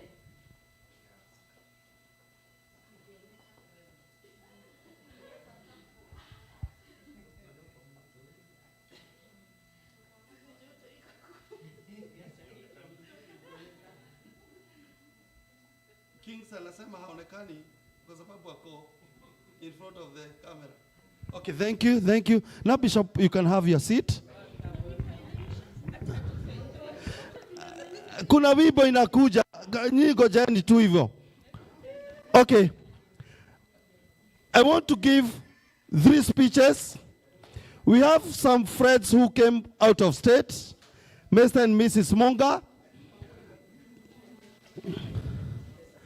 Okay. We agreed when MC tells you to start, you start. When MC calls for order, Royce, Jennifer. When MC calls for order, we agreed that we have to keep order. Pastor Judy and our chief guest, when MC says order, we have to keep order. We have kings. We agreed that when MC calls for order, we are going to obey. So we are going to have two guests. I guess they are a couple, Mr. and Mrs. Monga. They will come and give a 1-minute speech. Najua nimewapata off guard. Mtakuja hapa because you'll be hata mpaka ulikuwa umechukua microphone, so you knew nitakupea chance. Aje mimi nikuletea. Welcome. Bwana asifiwe sana watu wa Seattle. Amen. Tupungie mkono. Asanteni sana. We are blessed to be here in Seattle. It's our first time here, courtesy of our bishop, and we are so grateful because of the reception you've given us here today. Thank you so much. You're a very lively group, and we pray that the Lord bless you. We're all the way from Tennessee, from a small city called Murfreesboro, Tennessee, which is just outside Nashville, and we are so honored, so very honored to be in your presence. Bishop, it's a privilege. It's a great honor to be in your presence too. Thank you so much for everything you've done in our lives. Our bishop here has been our bishop since the 1990s. Wow. The first time we met our bishop was, I think, 1993, way back in the day. And he also attended our wedding as one of the guests at the high table. And the relationship has grown since then. And then we recently discovered that his family, lakini hatukujua, damu zetu zilisikizana, but he's part of our family too. Lakini we didn't know. Tumekuja kugundua like a year or two ago. It's a privilege and an honor to be in your presence. Thank you for everything you've done for us and for everything you continue to do. We pray that the Lord bless you and let the good work that he has started in you even thrive as you impact the nations. I can see the effect that you have on the people in Seattle. I think you should move here. Right? That means you've outgrown Nyeri. Ni wakati wa kuja hapa. He needs to come here, si ndio? But yote tunawachia Mungu. Tunaomba in God's time, Mungu atamuonyesha njia. Let me let my wife say something. Thank you once again. It's a privilege to be here. Thank you. I'm telling him to wait for me here. Yes.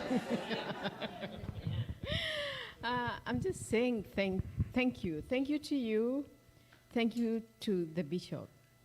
I just know him. He's who he is, and he's a humble man. I was home like in June. I was there for 2 weeks. My mom had a stroke last year. So this year, you know that feeling you feel like I need to go and see mom. So I went and I was there, and he came to our house to see mom and prayed with us. But unfortunately, when we were coming here yesterday, we got a message that my mom rested. But God is good. I just want to say, my point is, he is a humble man. Even though he has the capacity he's in, he is humble. So we can learn from him. Be humble. Regardless of who you are and whatever you're doing, be humble, okay? Thank you, son, Mr. MC. Thank you. Where do you want your mic? Give it back to me. Yeah. Mkienda Tennessee, take our greetings. Yeah. We want to hear on behalf of GOC men, just 1 minute. We are going to redeem the time that is remaining. Ukienda sana, usipite dakika mbili. Justin, welcome. You say a word on behalf of men. Reverend Maggie will follow. I would like to know if I think nikikuona mimi najua you are the cake matron. Get prepared for cake. Praise the Lord. Amen. Praise the Lord again. First of all, I'm not here alone. I came with two guests. My wife, Priska, you can stand up and just say hi.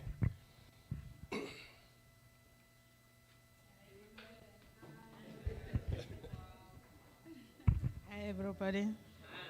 Yes. Dr. Archbishop Steve Macharia, congratulations. We are so proud of you. So proud of you. I don't have much to say. All I can say is we love you and may God continue blessing you. Thank you. And my sister-in-law, Pauline. Hi, everybody. Yeah, my name is Pauline. As you have said, we would like to congratulate Archbishop Stephen Macharia for your achievement. May God continue to guide you in whatever you want to do. As somebody had said there that Archbishop Steve is a very humble man, we can attest for that. He has traveled, he doesn't know boundaries. He's traveled all over Kenya. He's been to my mom's house. He met us when we were at the lowest moment. Congratulations, you are doing a good job. I don't think people keeping you in Seattle is a good idea. You are needed everywhere. Amen. So you will just keep moving. Thank you. Okay, thank you so much. Bishop, congratulations. You exemplify love. In you, anytime I see you, I see the testimony of the Bible that you are love. You came to Tarapo because of love when we lost my brother-in-law. And you are humble. You are an humble servant of God. There is nothing much more than humbleness and love. May God continue blessing you. To GOC, we are together. When we were in Iowa, we went to the same church with my sons. And then they decided, there's a church when we came here, we found, the first church we went, and they decided to go there, so we followed them, so because we want to be together. But we are with you. I'm going to Kenya to see my mom who is sick. But when I come, we'll be dividing between that church so that we don't lose our sons and GOC. May God bless you, Bishop. May God bless GOC. Thank you. Pastor Maggie, karibu. Na ukiona nimeamuka, ujue, you know, Pastor Maggie prophesies. Raini inaweza kuwa kile aanze kuprophesy. So, Reverend Maggie, minimize your speech in 1.5 minutes.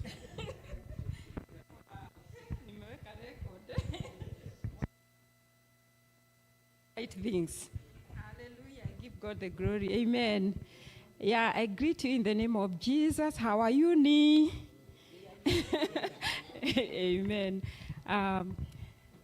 Our guest, Dr. Steve Macharia, our bishop, our papa, we love you so much. And, you know, someone's characteristics or attributes or their nature, if you want, is a testament of the kind of a person that one is.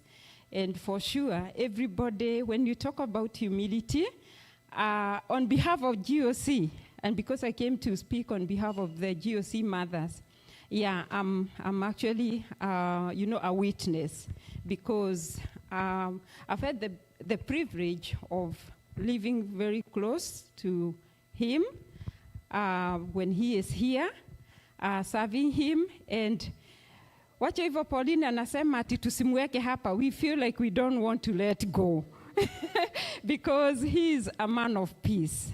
You know, he radiates peace. Like wherever he is, there is peace.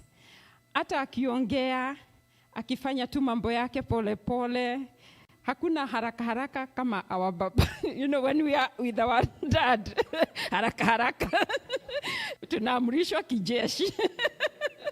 So it's good to have another voice.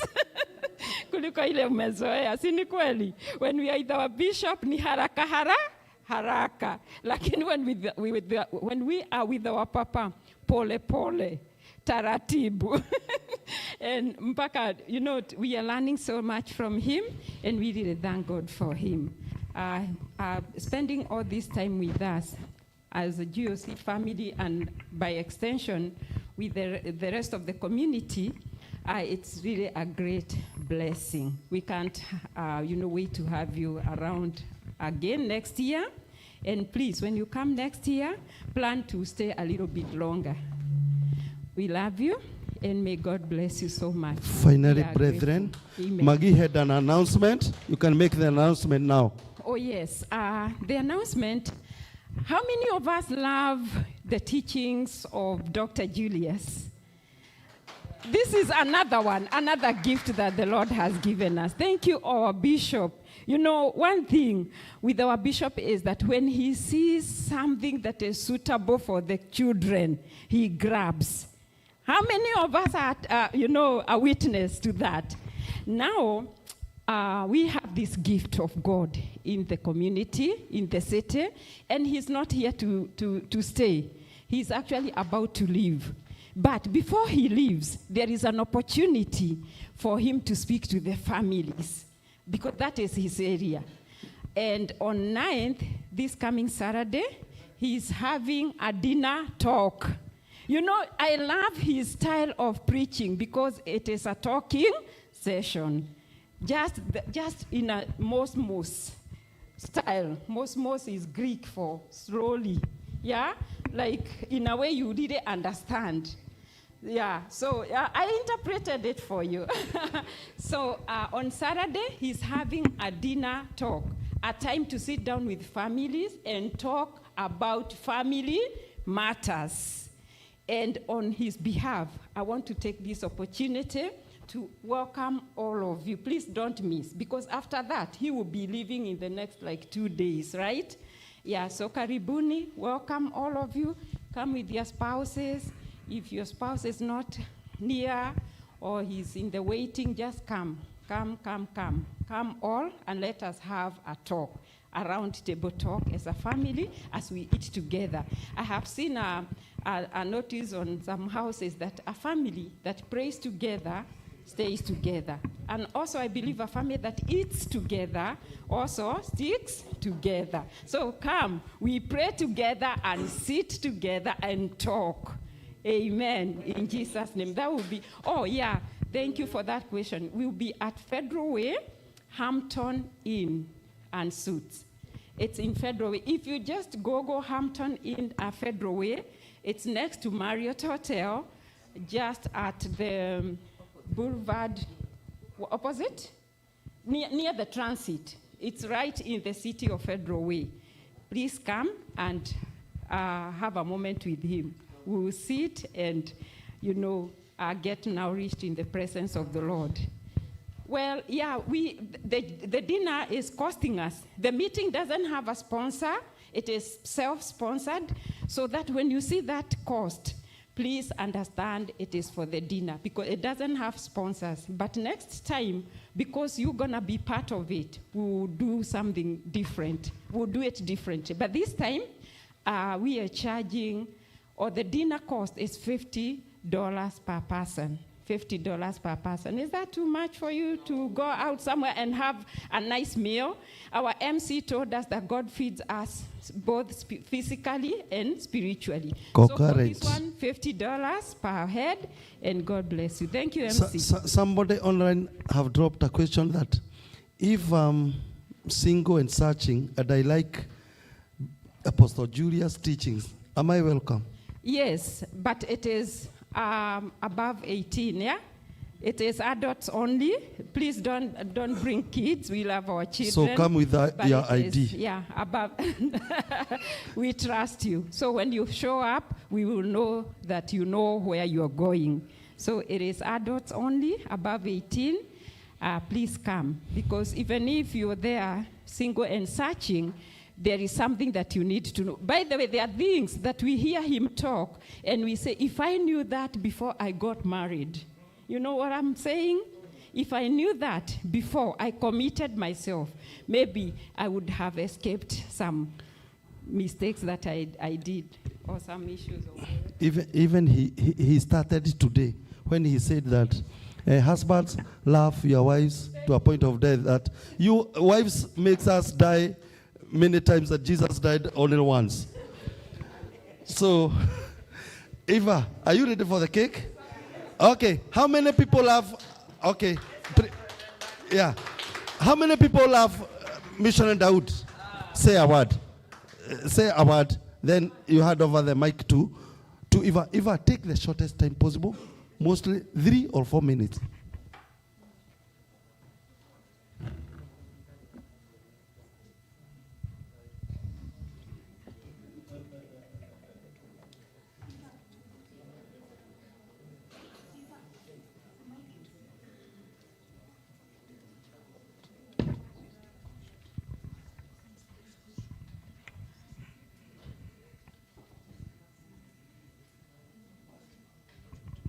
Okay, only a fool that doesn't change his or her mind. Nataka tu unipe 1 minute, then I will call you. Just say a word to the congregation and to Bishop. Just have a minute. Yes, praise the Lord. Amen. I want to appreciate our Archbishop Steve Jenga, to give him a congratulations. Steve Macharia, for say congratulations, and also I would say that we are honored for you to have achieved that, to activate us so that we can also achieve. Thank you so much. Amen. Before Eva comes, you know, when the lawyers or attorneys are before the magistrate, and they want to favor from the magistrate, they humble themselves and say, if it pleases you, my Lord, or your majesty. So, Jennifer, if it pleases you, my Lord, wherever you are, just rise up and say a word. If it pleases you, my Lord. If it pleases? Oh, my lady. Okay. So just say a word. 1.5 minutes or 2 minutes. Then Eva comes. Praise the Lord. Amen. Praise the Lord. You can wave me in the air. I really want to take this opportunity to thank you for gracing the occasion. Bishop Macharia Stephen, and the rest of the bishops here and the pastors, the clergy. It's a great day. My ministry, because I have a ministry, if you don't know, my biggest ministry, which I have benefited more than anything else, is serving the servants of the Lord. That's my life. I have received from the Lord many things because of blessing these people of God. And I've talked it over and over here in Seattle.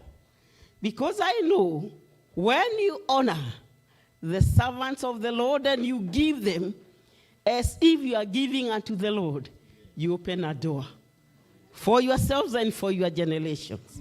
So it is not in vain to honor them, even to respect them, and to give, because they are accountable before God, because they always represent you before the Lord God Almighty. Blessed be the name of the Lord.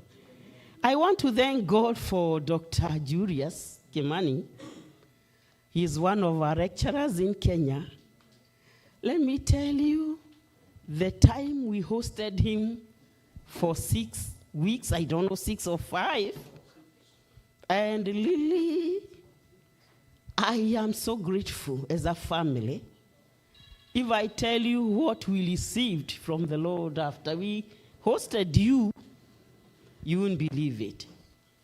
So it is important, as the preaching today went, that when you give to the man of God, I'm sorry, Prestige, you are coming to get this.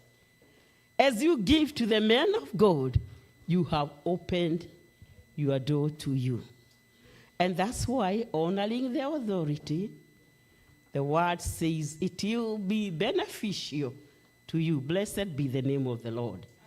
I love you with the love of the Lord, because giving, it opens a door for you. It opens a door for you. Thank you so much, Bishop. When you go home, go with our greetings and our warm, warm love.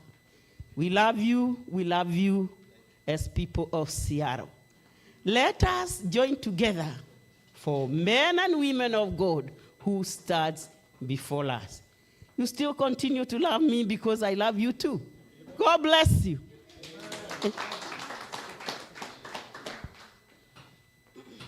Nani anachukua hii?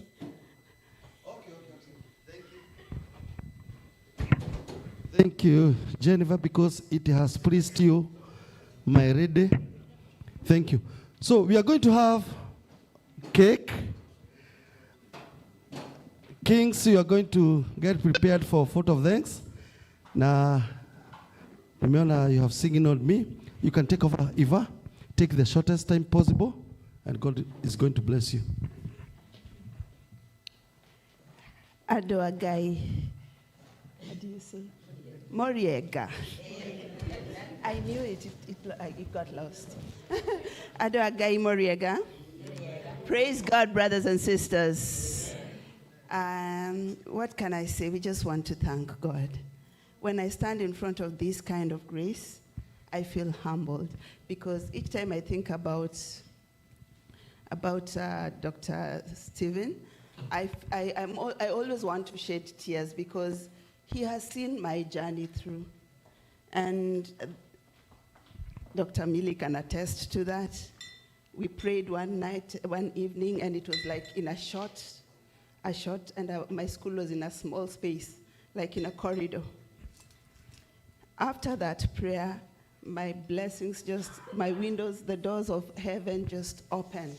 And I don't want to say, because if I start talking here, I'll take a whole hour. This is a testimony that would take a very long time for me to say. But I had to make sure he comes and he sees what God has done.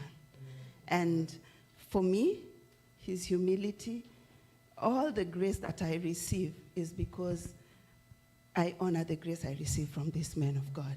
So we want to thank all of you who have come. But you know what? Today, it's a wonderful day. If you are shedding tears, it's tears of joy. Because our bishop has gone another step, right? It's a new beginning. Just like I had the preacher of the day say, like, it's just his first. It's going to get more and more. And so we expect more crowns, right? More crowns, and a bigger crown where? In heaven. All right. So I don't know, we'll just play a song. Either you'll play congratulations or tamu tamu tamu keki ni tamu, and people will stand and clap as we welcome the bishop to come and help us cut the cake. And I know Bishop Isaac will stand by with you, and our guests will stand by so that you help us cut the cake. Escape.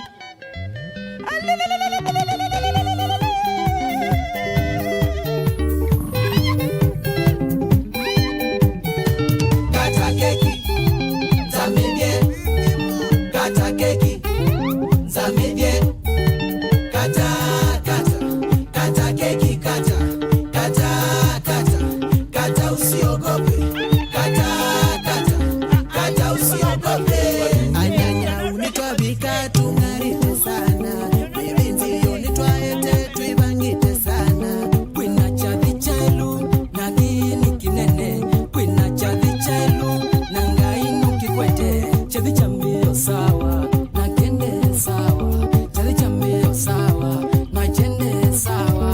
kata keki zamidye kata keki zamidye kata kata keki kata kata usiogope kata usiogope.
We are going to witness Bishop Isaac feeding the cake. Shangwe na vigelegele.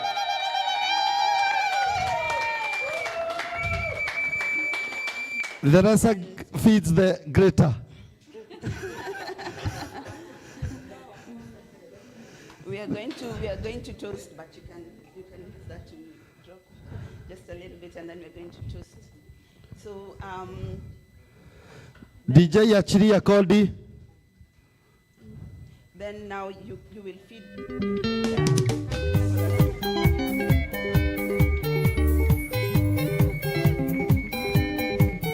Na wale wana broke camera, kuna camera pale nyuma. Let us not block the camera. Please, let us not block the camera kwa sababu ya wale wako nyumbani. Kata keki kata usiogope kata usiogope. Anyanya unitwa vikatu ngaripe sana bivinzi unitwa ete tuibangite sana kwina chavi chelu na kini kinene kwina chavi wale wako kuhira na ngainu kikwete chavi chambio sawa na kende sawa. So everybody have a drink na kende sawa. Kata keki zamidye kata keki zamidye kata keki kata usiogope kata usiogope. Everybody have a drink in your hand. Everybody have a drink in your hand. Kwimoyono tanu tavini kitabu gesa kona kini tavita kitabu. Kwimoyono tanu tavini kitabu gesa kona kini tavita kitabu. Twisane no tanu maisha tima milele. Twisane no tanu maisha tima milele. Chedi chambio sawa na kende sawa. Chedi chambio sawa na kende sawa. Kata keki zamidye kata keki zamidye kata keki kata Hatujashikilia. Sasa wengine wamemaliza, tutatos nini? Already, some have already taken. Na bado hatujatos. Everybody has a drink in their hand? Where? All right. Don't put it in your mouth. Hold it in your hand. Na wengine wanafanya ni kama hiyo ni kali.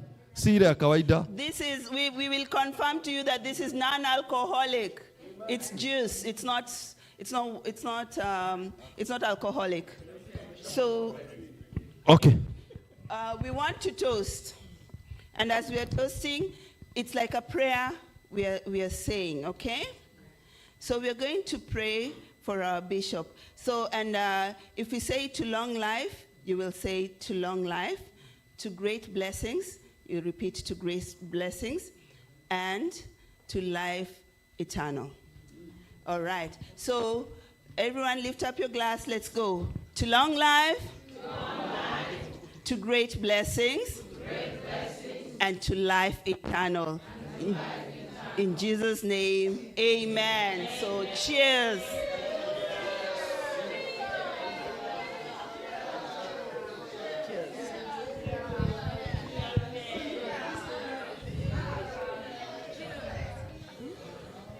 Okay. Okay, Dr. Julius, please propose a toast. All right. So we are still saying, we are making a declaration. So we say amen to what we say. Amen. We declare long life to you, Bishop. Amen. We declare that you shall not die young. Amen. You shall live to a good old age. Amen. Sickness is not your portion. Amen. As the Bible says, you shall go from strength to strength.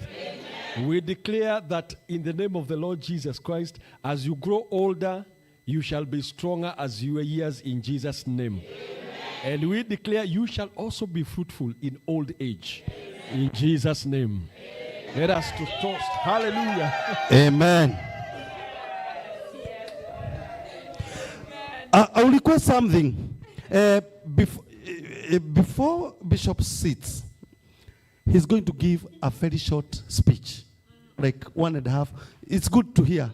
Yeah? So you can have your seat with your glass. Somebody will serve you the cake. Then we are not going to make noise. Let's agree. It's a deal, eh? Jennifer, it's a deal, eh? We are not going to make noise. We are going to sit down and hear a short speech. Then we'll have a vote of thanks. Yeah. So, Eva and the company, you not make a lot of noise so we can hear that short speech from Bishop. Na staki mblock kwa sababu ya camera. You can tilt this table. Okay, kuja mbele ya mesa because of the camera. You can come. And Bishop, it's now your time. You can give your speech. Okay, let them settle. Okay. Yeah, you can settle now. Yeah, just settle. No, just wait. You just wait, I do it. Praise the Lord. Praise the Lord. I want to thank God for every one of you. I want to appreciate firstly. Now, I'd like you to just be quiet. Just give me 1 minute, 2 minutes. I'd like to appreciate every one of you. Firstly, I'd like to appreciate Bishop Isaac Degwa, my son. I ordained him into bishopric. I'd like to appreciate the members of Gospel Outreach. I'd like to appreciate Dr. Francis Giduku, the vision carrier with his wife, to this great theological college, and a great blessing to the nations of the world. I'd like to appreciate all my friends, all of you who love me. I'd like to appreciate especially Justin. I'd like to appreciate King James Version. Justin and his wife. Justin, you took me to the tallest mountain. He drove me all the way to the top. We got into a cruise. It was a whole day full of blessings. Thank you for taking me to such places, to such a place, climbing mountain. I've never attempted to climb Mount Kenya, though I live just at the foot of Mount Kenya. But he came to teach me how to climb mountains, not walking, but driving to the top of the mountain. That was so precious. I really have found special grace in this place. I'd like to also appreciate James Monga and his wife Carol. Thank you so much for traveling all the way from Tennessee to come and witness my graduation. Thank you so much. I really don't know. I'd like to appreciate my professor, my professor, Dr. Julius. Yes, I really thank God for you. And well, I'm not going to stop at the master's level. I can assure you, I'll go to the next level, and I'll keep on going over and over the other levels. I will go. I want to say thank you so much to God, because I find humility is one of the key things that has helped me to climb to greater levels. Let me give you a testimony briefly. Way back 1981, when I had not become pastor then, but I was serving as a minister. It was in my youth, very young. We had left Mombasa, came to Nairobi. Actually, we were just about to exit teenage. And I served under the founder of this ministry, Bishop Rima. And I learned something about humbling yourself. And because he taught us a lot on that, humble yourself under the mighty hand of God, and in due time you shall be exalted. I knew humility is one of the most expensive. To be proud is so easy. Just like building a house, even skyscrapers, it takes knowledge, it takes intelligence, it takes great skills. But if you want to burn as a skyscraper, it takes just a fool to just come. Or a building like this one that has taken years and years since it was built by engineers. Just come with petrol and pour around, and it will burn in seconds or in hours. It will be down to ashes. What I would say about humbling yourself, it's very expensive, because Jesus taught that when he said, when they slap you one cheek, give them the other cheek. Pride would say that's nonsense. When Jesus taught about extra mile, he said, let me tell you about the Roman laws. In the time of Jesus, it was the Roman Empire that ruled the whole world. And so the law of the Romans was, and that applied to the Jews also, that if a man was carrying a load, being a Roman, he would be carrying and meet an Israelite. He would stop him and say, take my load and carry for me 1 mile. So they were feeling so bad, because you are going 10 kilometers and then someone meets you when you are on the 9th kilometer, and they make you go back 1 kilometer. Now you are 8 kilometers to finish your journey. They used to feel so bad. But Jesus comes over and said, when they force you to go 1 mile, take them another extra mile. And that was not easy. Number one, if you're not humble, you'll go, when you've done 1 kilometer, you'll go cursing, saying demonic, evil spirit. I mean, you say all evil, crash and die any moment. But Jesus said, don't do that, go an extra mile. It takes great humility to do that. Pride is the twin sister to foolishness. So today I'd like you, humble yourself. The Bible says that Moses was the meekest man in the whole world. Very meek, But somebody said meekness is not weakness. Can someone shout amen? Amen? Today, the ministry has come to this level because we humbled ourselves and accepted it is possible. I have heard people say, being a Christian is not being stupid. Try me and see how I'll deal with you. Yani, naweza kukuonyesha mavumbi. I show you dust. Even though I'm born again. I've seen Christians fight. I've seen them insult, use some unbelievable words. And they say, I'm a Christian, but I'm not stupid. That is weakness. That is great weakness. Today I want you to know that you don't have to explain anything to anyone. You just need to tell that I am born again. The more you explain, the more you lie.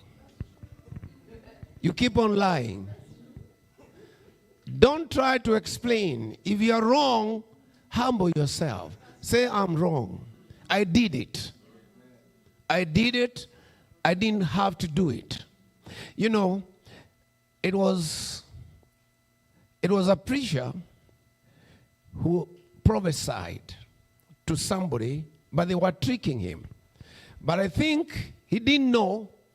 And you know, when you're being put in a test, if you're not strong as a human being, you might get the influence of a demonic spirit. So he prophesied, and it wasn't true. So they said, see, you're a liar, you're not a prophet. So he said, I'm sorry, I missed. But next time, I'm not going to miss. I'll have prayed harder. But don't try to explain and justify that you did not miss it. If you miss it, you missed it. Amen. If you're caught red-handed stealing, you know, there are people who you go like this, and I suppose this is golden fork. And you put it in the pocket. Maybe all you're forgetting there are cameras. And then they play back. Then they realize the most honorable person stole it.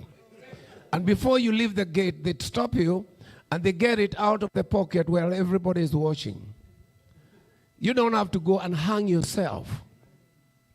You are a thief, but you decide, I'm not going to become a thief tomorrow. Don't explain why you stole that your mind had gone off the track. Anyway, I love you so much.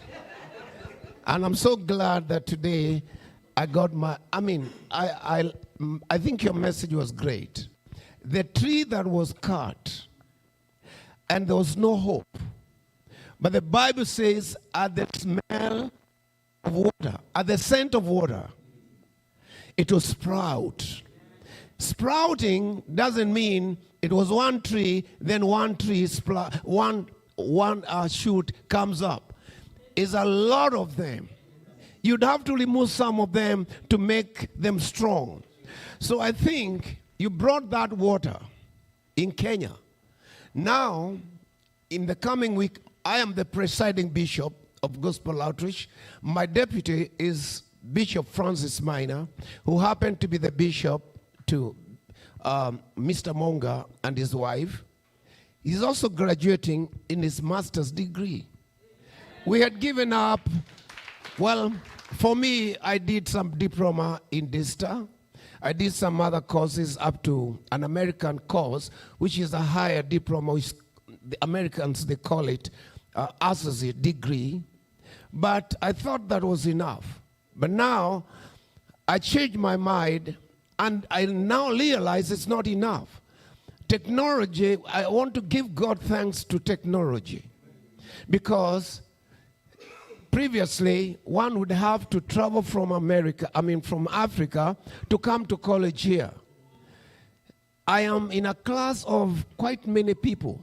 Some of them are lawyers in Kenya, and you're aware of that. One of your students is a lawyer. We call him what? Mwidhia. Moithia is one of the top lawyers in Kenya. And there are all types of people coming to study. And all those members of my class, him being our lecturer, and others like one of those very intelligent lecturers like Mr. Mwaura, Professor Mwaura, I mean, I hear them. So, somebody was listening, him talk about church history in my car.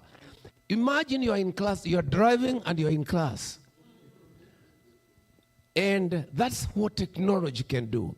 Thanks to God for a man like this one and his wife who accepted that God may use him not only to do it in America, but to go and do it in Africa. In the month of February and March, I was in India. And I was wondering, how will it be when I get to India? It's one place I've never been.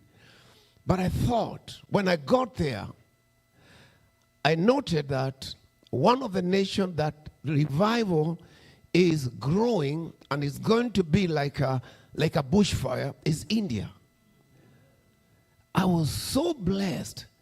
I was preaching services while some women are on their knees, lifting up their hands, speaking softly in their tongues, in tongues.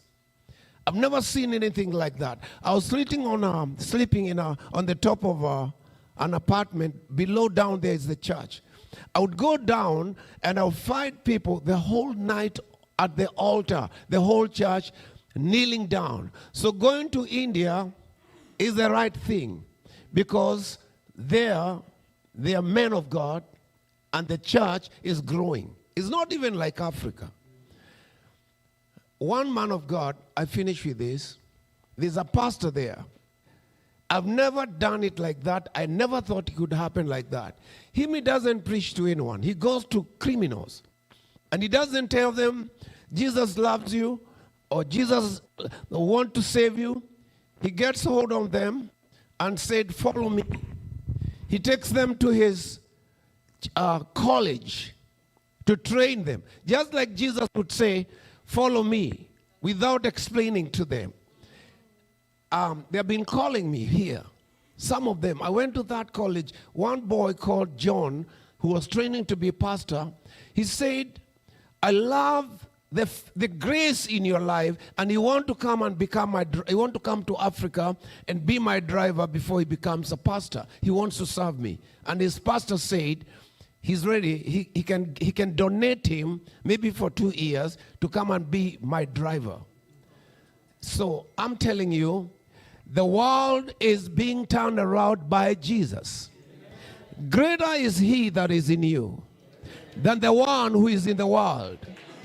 The devil might be making waves, but greater is he. There's a force that is on the inside of us that is going to turn the world. We shall be the agents of change. And I thank God. It is not just gaining knowledge. Knowledge is good because there is going to formal school and there is a school of life.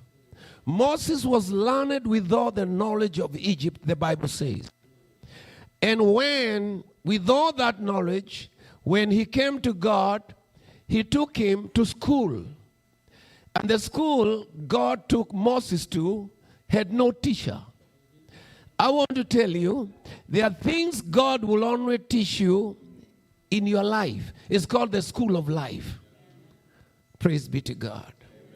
And I thank God because God is preparing us. Some of you think you're just members of the church, and I thank God for Bishop Degwa. His church is a church full of pastors and bishops, and I'm wondering, I've never seen a church like that. Not in Kenya. The members are bishops, and they have their ministries back in Africa, but they submit to their archers, their worship leaders. One majority, they cook for us. Bishop, they serve as worship hands. And they have ministries, but they are here. So, God is working wonders.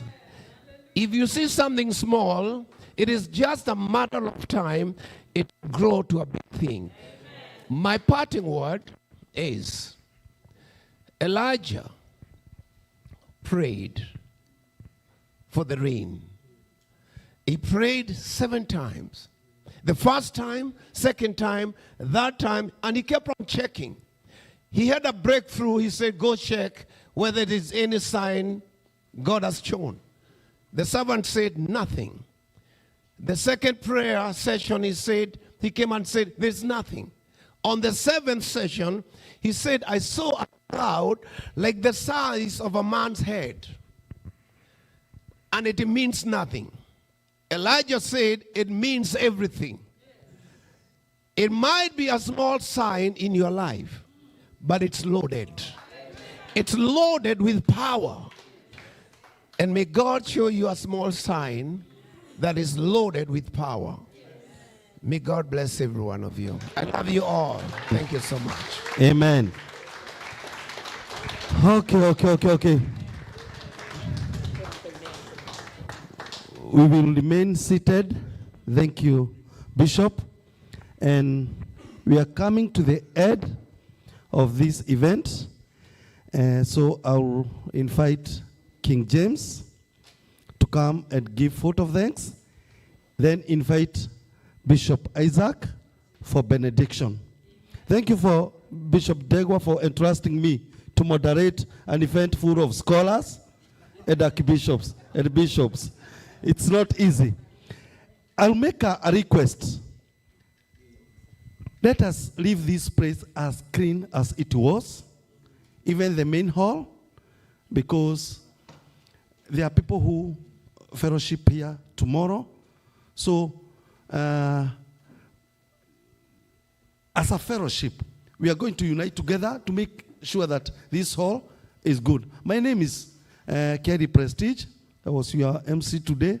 Maybe I offended you for telling you to sit down, to stand up when you wanted to sit.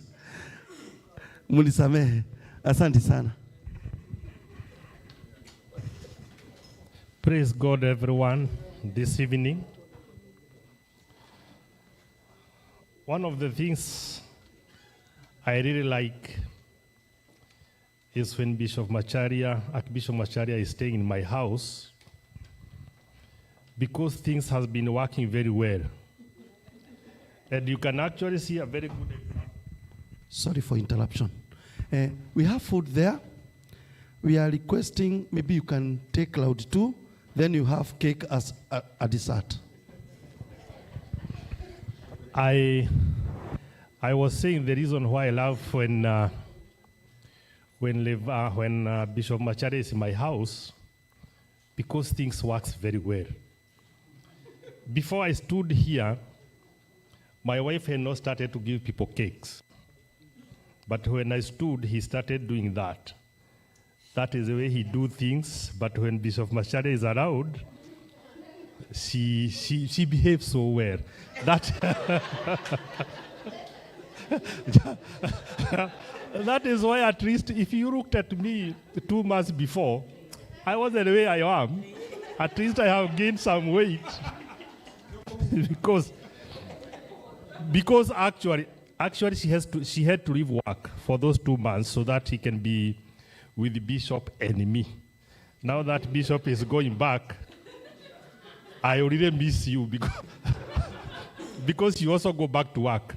So I just go back to my normal life. Ile unatoka job unakuja kujipikia. So that's why I love when you are around here. So next time you come, you are most welcome. And I'm so happy. You know, there are sometimes you can host somebody and long for the day he will leave.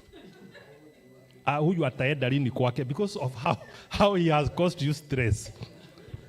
But for you, it was lovely to be with you. Like everybody listen to Bishop Macharia when he's speaking, even right now. Imagine having evening every day for the last 2 months. We sleep very late with him because he got a lot of stories we share. He's a good dad to me also. And I get his advices when I'm already seated with him. He also teaches me to be humble, you know. He doesn't scream. he just talks softly, and things work very well.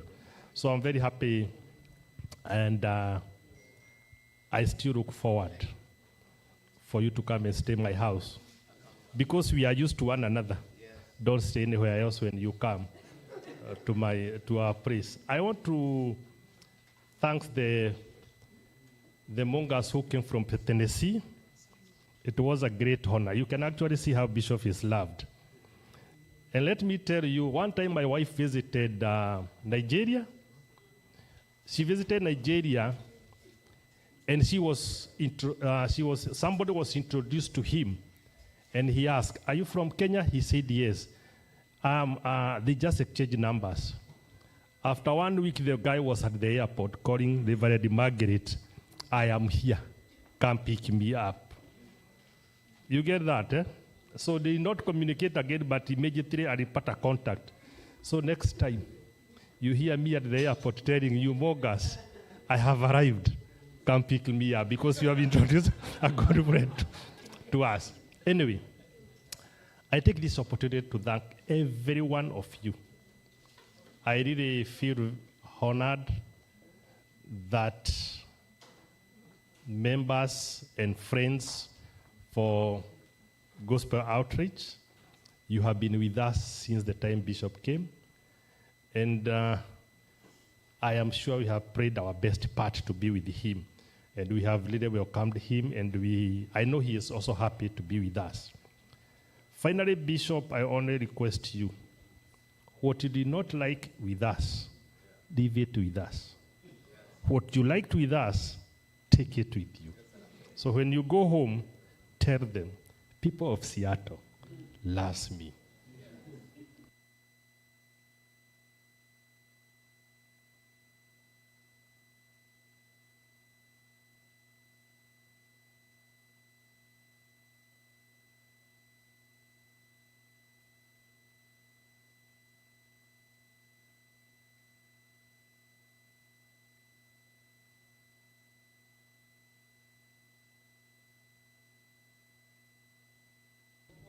Hello. If you tell our bishop, things you'd be, just tell me, I will talk to them softly. I know how I address I know how I address them. So that is where we wronged. Otherwise, we are very happy. When you go back home, just say hi to them, tell them we love you, and I'm happy you're also feeling this a home for you again. And next time you come, this time you stayed for about 2 months. Why don't you come and stay like 6 months and see how things are here when you stay for 6 months? You see to it. God bless you as you go back home. Say hi. And we are praying for the country. We are really praying for the country. We don't care whether it's half term, 1 term, or 2 term, but we are praying for Kenya. We need peace. We need peace in our country. Whatever the situation is, we need peace in our country. So let's pray for our country. Every time, wherever you are, pray for the peace in Kenya. As we are here, we know what we go through, but we are just asking God, let there be peace. Whether it's half term, 1 term, or many terms, but let there be peace. So that's our prayer. And thank you so much. Thank you.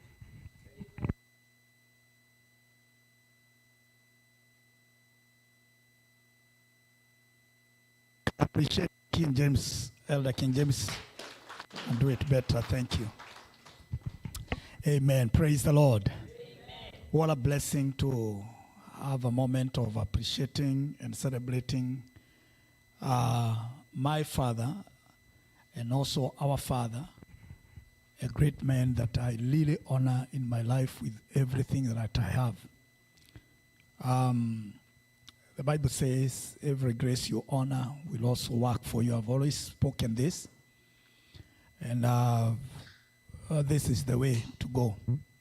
I want to appreciate all of us for really coming and also, doing this. There is nowhere else maybe we could have lived. God brought us into Washington with a purpose. And just to extend when Bishop Evans Mlima shared that he's going to begin a church, or maybe GOC will be planted in California. But the vision, that vision came through our Papa that today, it began in Washington, in Seattle. And that is a fulfillment of every prophecy. Prophecies doesn't die. When the man of God speaks words, those words are alive. And so we have gospel outreach here. And I believe today that this, from this platform, now we have our sons and daughters. We have Mr. and Mrs. Monga, the other side. And because they are sons of GOC, we have a lot of GOC members all over this country. And my prayer is to see that we have altars everywhere, and especially with the grace of humility, that we can extend the kingdom all over. And now through him, we have nani alipoteza vitu zake. It means there's a great meeting. That is why we are losing mpaka handbags. And God is faithful. Through our Papa, humility is taking us far. We have church in Germany. We have here, we have South Africa. And now he's going to Zambia. We have a church in Zambia. He's going to be preaching, I think in December. Yeah, he's going to be ordaining the bishop in Zambia. So we thank God for what God has done, even with the predicaments of what happened in gospel outreach before. Today, we have humility has brought us this far. And so we are riding on grace. We are riding on the wings of grace. Not that we have qualified, not that we deserve, but it's grace that is working for us. I really appreciate every time he told me, my son, you're going to live, you're not going to die. And so when I remember those words, even when I'm giving up and I feel like, health sometimes pushes me aside, but I say, this time I have, let me work hard. I'm a go-getter. I do things. Not that I'm not siwa harakishi. Ni vizuri kuelewa tu. King James ni mzee siwa harakishi, ni kutaka tu. Manake Paulo anasema bidii niliyokuwa nayo ni ili Kristo aumbike ndani yenu. Ninaishi kama ninaenda kesho. Because of that. So and of course, having all pastors in our church is you also need to raise some standards, so that you can also help them to become great men. My prayer is to see them having churches all over. So sasa siwezi kuwa very mzuri sana kama hamuombi, kama hatuji kwa ushirika. I have to push you. It's just, lakini siwa push kwa ubaya, ni kwa neema na upendo mwingi, kwa sababu nataka muone Mungu. Maisha yenu pia isiwe tu pastors in GOC pamoja, lakini tunaweza kutoka na kupanda makanisa kwengine. Ni challenge tu, na neema hiyo inatosha. Si Mungu atusaidie na atubariki sote kwa jina la Yesu. My prayer is that this man you see here, mzee huyu kumuona Kenya inakuwa ngumu. Hata watu kumkaribia hivi tunavyomchezea hapa, it's different. Kenya is not this way. Munasema mimi ni aggressive. Nenda Kenya. He's a disciplinarian on the other side. Kila mtu huwa tunamuona, kila mtu unaona anahama kivyake na anajipa shughuli, kwa sababu unaona kama umefanya dhambi ama umefanya makosa. But today, by God's grace, he's with us. When he comes here, he is everywhere. Come on, just enjoy this grace, this time when he comes here. And then when you go to Kenya and then you see people how they are behaving, unashangaa. Vili kwani na kwetu tunakuaga hivi is different. This is ni picha mbili tofauti. Na kwa hivyo ninaomba Mungu atusaidie ya kwamba every time he speaks a blessing over your life, know he speaks a blessing over people's life when he's in the altar. Kwa sababu watu ni wengi hivyo, lakini sasa ana interact na sisi. Kwa hivyo, take every word that has been spoken over your life this whole month, even during the conference, run with it, it will work for you. And let me tell you something else. The grace over his life is the grace of wealth. He is a man who is wealthy. The car he drives, the life he lives is a great life. May you receive the same grace over your life in Jesus' name. And I pray after this you are not going to struggle. What we have given, this is just hajali kama analipa ndege anakuja hapa anakaa nasi na hivyo, lakini Mungu atusaidie. Chochote unachofanya, neema hiyo ikufanyie kazi kwa jina la Yesu Kristo. When you see great men like Monga is not a simple man, you see. They are people who are blessed. People who interact with him, they are blessed in their lives. Look at the pastors in gospel outreach. Hakuna mtu ambaye yuko weak, and even the bishop in Kenya. Naomba ya kwamba Mungu atubariki hivi, atuinue kwa jina la Yesu Kristo. After this grace, after he leaves on Monday, I pray that when he comes back again, he will not find us in the same level. Financially, not in the same level. Every area of your spiritual life, you will not be in the same level. In the mighty name of Jesus. I want to appreciate Professor Dr. Giduku, together with your lovely wife, Dr. Jennifer. Thank you so much for really, through GOC, now we connected now. We brought gospel outreach ili wasome, na mimi moyo wangu ilikuwa ni kwamba kuona wachungaji in gospel outreach wakisoma. And today we have a lot, we have centers in Nyeri, in Thika, I think, and also in Noea, in Mombasa, and also we have in Nanyuki, where our deputy presiding bishop is, Bishop Maina. And this is a blessing to see this happening. Fulbright is a blessing. And therefore, sir, I appreciate you. Thank you for becoming such a great blessing to gospel outreach together with your wife. We shall support that vision, and you know me, you know my heart. We shall support you and also continue to introduce others. Na naomba wachungaji tusome na tuendelee. Jambo la pili ni kumshukuru Dr. Julius. Dr. Julius, kuna other avenues, not only sehemu hiyo. He's my senior in a place ambao sitakwambia mahali pengine. Na we work together. This great man has a lot of grace, and we thank God for bringing him on our way. Thank you for training Papa. Mimi ni kama ningekaa mbele ya wachungaji kama hao na watu wa neema hii, pengine ningekuwa intimidated, but you are never intimidated. You continue to release the grace you have. You're also a prophet, and the Lord bless you for really remaining humble and doing this.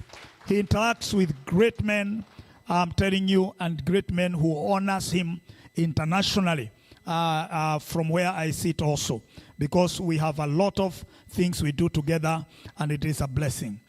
Thank you again, Professor Dr. Joe Bright, becoming a friend. Thank you for working with Gospel Outreach. You are just a blessing. Let's appreciate this man. Thank you, Bishop Pepito. It's also a blessing. Thank you, seeing you there. It is a blessing. And thank you, all of us, all the pastors, Archbishop, Archbishop Mudhaka alinyakuliwa, tarumbeta sijui kama imepigwa, lakini nashukuru Mungu. And then we thank every one of us. Thank you, all the pastors. May the Lord bless you. We want to take this chance before maybe we pray, because Elder Justin shared about his mom who is unwell, and it's important to pray for her and release the blessing and the healing of God. Thank you for Papa going to that family that time when they were going through issues in Turbo. And he has gone twice. In Turbo, it's twice? Yeah. Yeah, just to comfort this family and walking a journey with them. And so even this time, we want to declare healing over mom, and may the Lord give you peace, Elder Justin, because it's not easy, but God's grace is sufficient. Everybody say amen. Before we pray for mom, and I want also to announce that tomorrow we are going to have, he's going to, with this the last day we have with him, not the last day that in the US, because he's coming soon.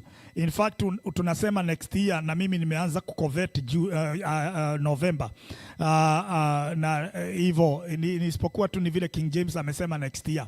Na mimi naomba November. Every time I want him to come near us, every time. But it's a blessing.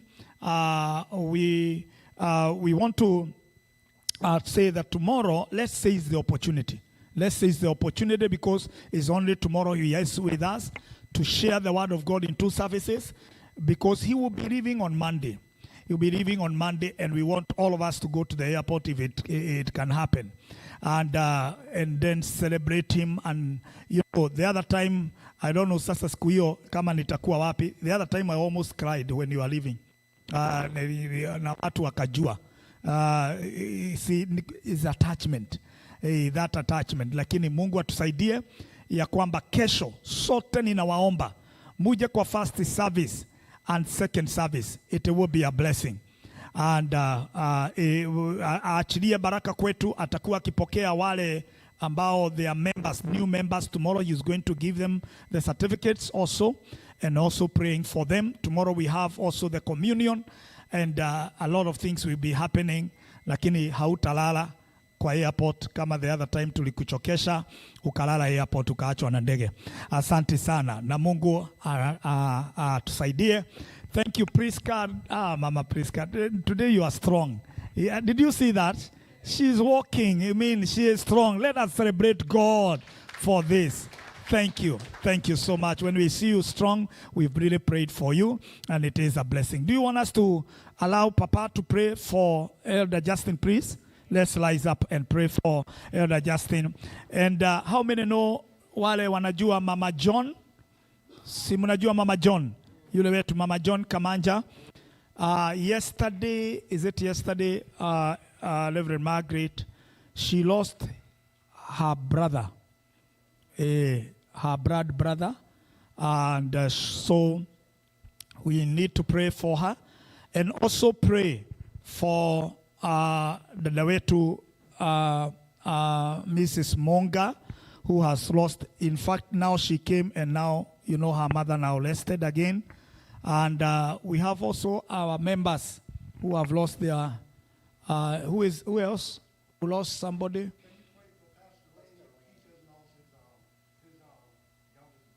Youngest brother, okay. We have who else? Madeka, who's lost the mother. Somebody else? Yeah, okay. So, okay. Yeah, we have the family of our sister who lost the husband, and they went to Sierra Leone to bury the husband. Our members still. Let's continue to pray for them. So, and the tragedy of Prophet Elias, whose house was burnt, and we thank God that God saved his son. All this, and we want to arrest the spirit of death that is not going to continue having our people. Let's pray for Elder Justin.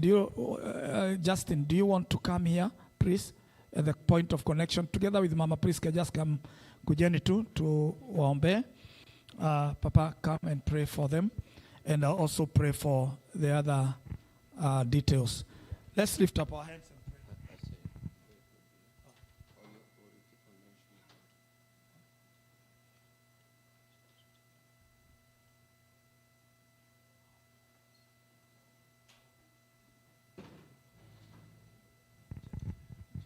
So let's pray. Today, I'm here to understand that Mama, to the mother to Justin, is in India right now.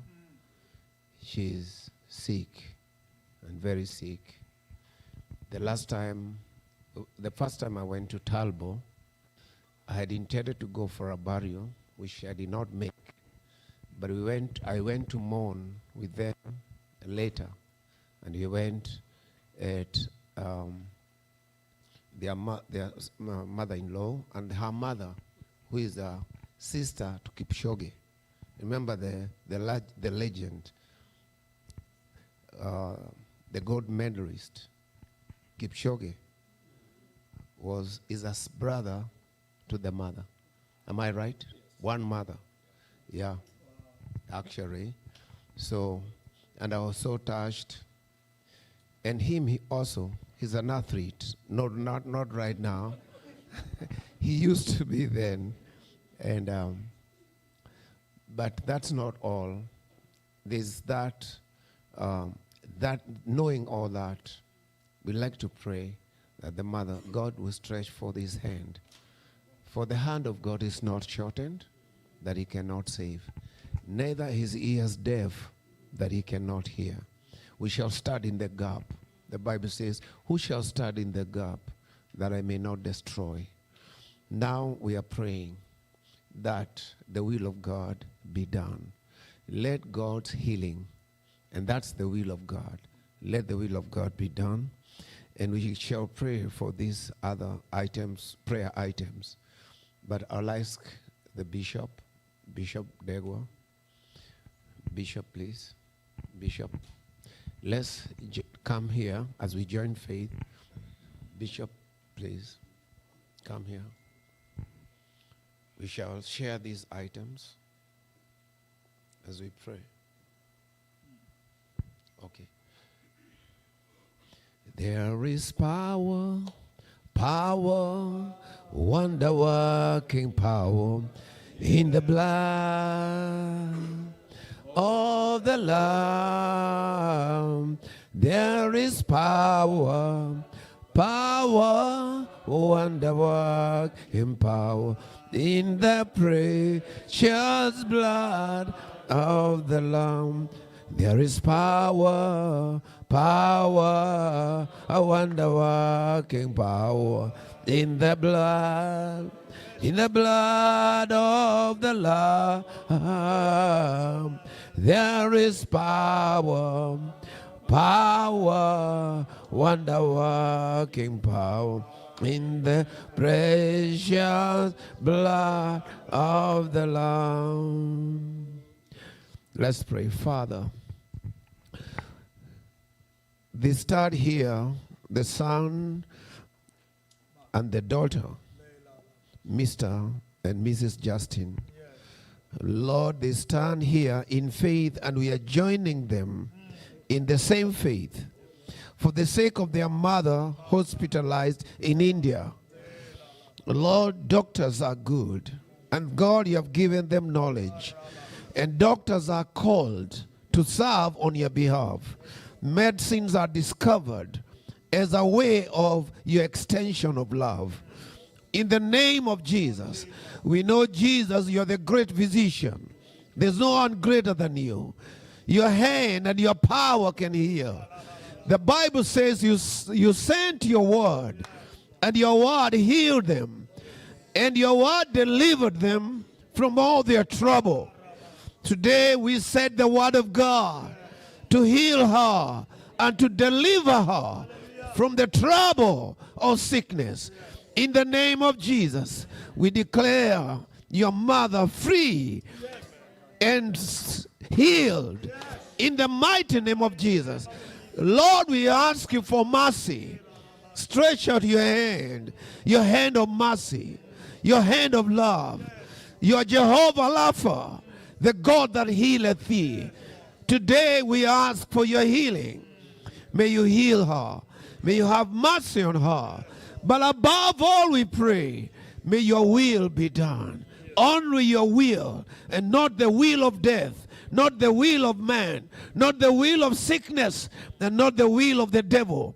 Only the will of God. In the name of Jesus. Father, we thank you. And we bless your name. We remember the mom to Mrs. Munga. She's passed on. It's not easy to lose a mother, but she's gone to be with the Lord because she was a believer. And Lord, I pray that you comfort this family with the comfort they need. Supply the money that is needed. Lord, even for the arrangement of the burial, in the mighty name of Jesus. Thou art God, and beside you there is no other. Comfort this family. They knew this at the airport, but they decided to still come here. And Lord, as they plan to travel on Wednesday, give them journey mercies. As Justin plans to travel in the course of time to India, Lord, give him journey mercies. And we thank you in the mighty name of Jesus. Thank you, Lord.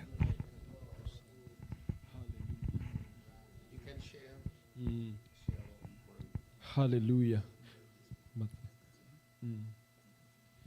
Let us pray for Madeka's family. Hallelujah. Father, we come before you. We thank you because you are a God that hears quickly, oh God.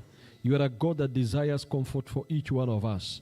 My God, for Madeka's mom who's passed on, Jehovah God, and any other mother and father who has rested, your word says that you carried our sorrows. You carried our sorrows. We are not supposed to carry the same sorrow that you carried away. My God, take away every sorrow in the hearts of these families, oh God. Let them not carry the burden of sorrow. Let them not carry the burden of grief in the name of Jesus. And my God, we pray that every one of them, that every plan that is being put in place, it will go well in the name of Jesus.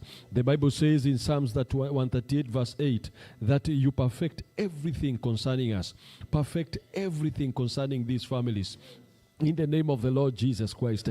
My Father, we commit Prophet Elias. My God, I am standing in that position that having gone through the same experience when the school burnt completely to the ground, and my God, in a month you restored that school to order, that even the house that they have lost through fire, that you will restore everything that they have lost. You are the same God that did it for us. You will do it for this family in the name of Jesus Christ. And I thank you because you will restore better. For the Bible says all things work together for good. That fire may have looked horrible, but there is a good coming out of it.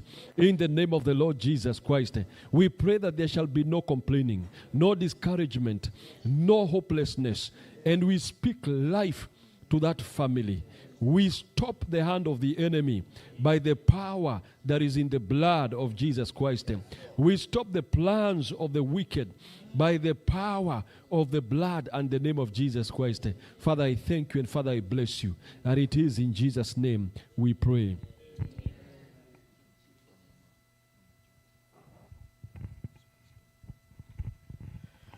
Lord, God of all comfort, in accordance to your word that you comfort us so that we may be able to comfort others. Comfort Mama Jones because of the demise of the brother. God of heaven, you understand better than any human being when it comes to death.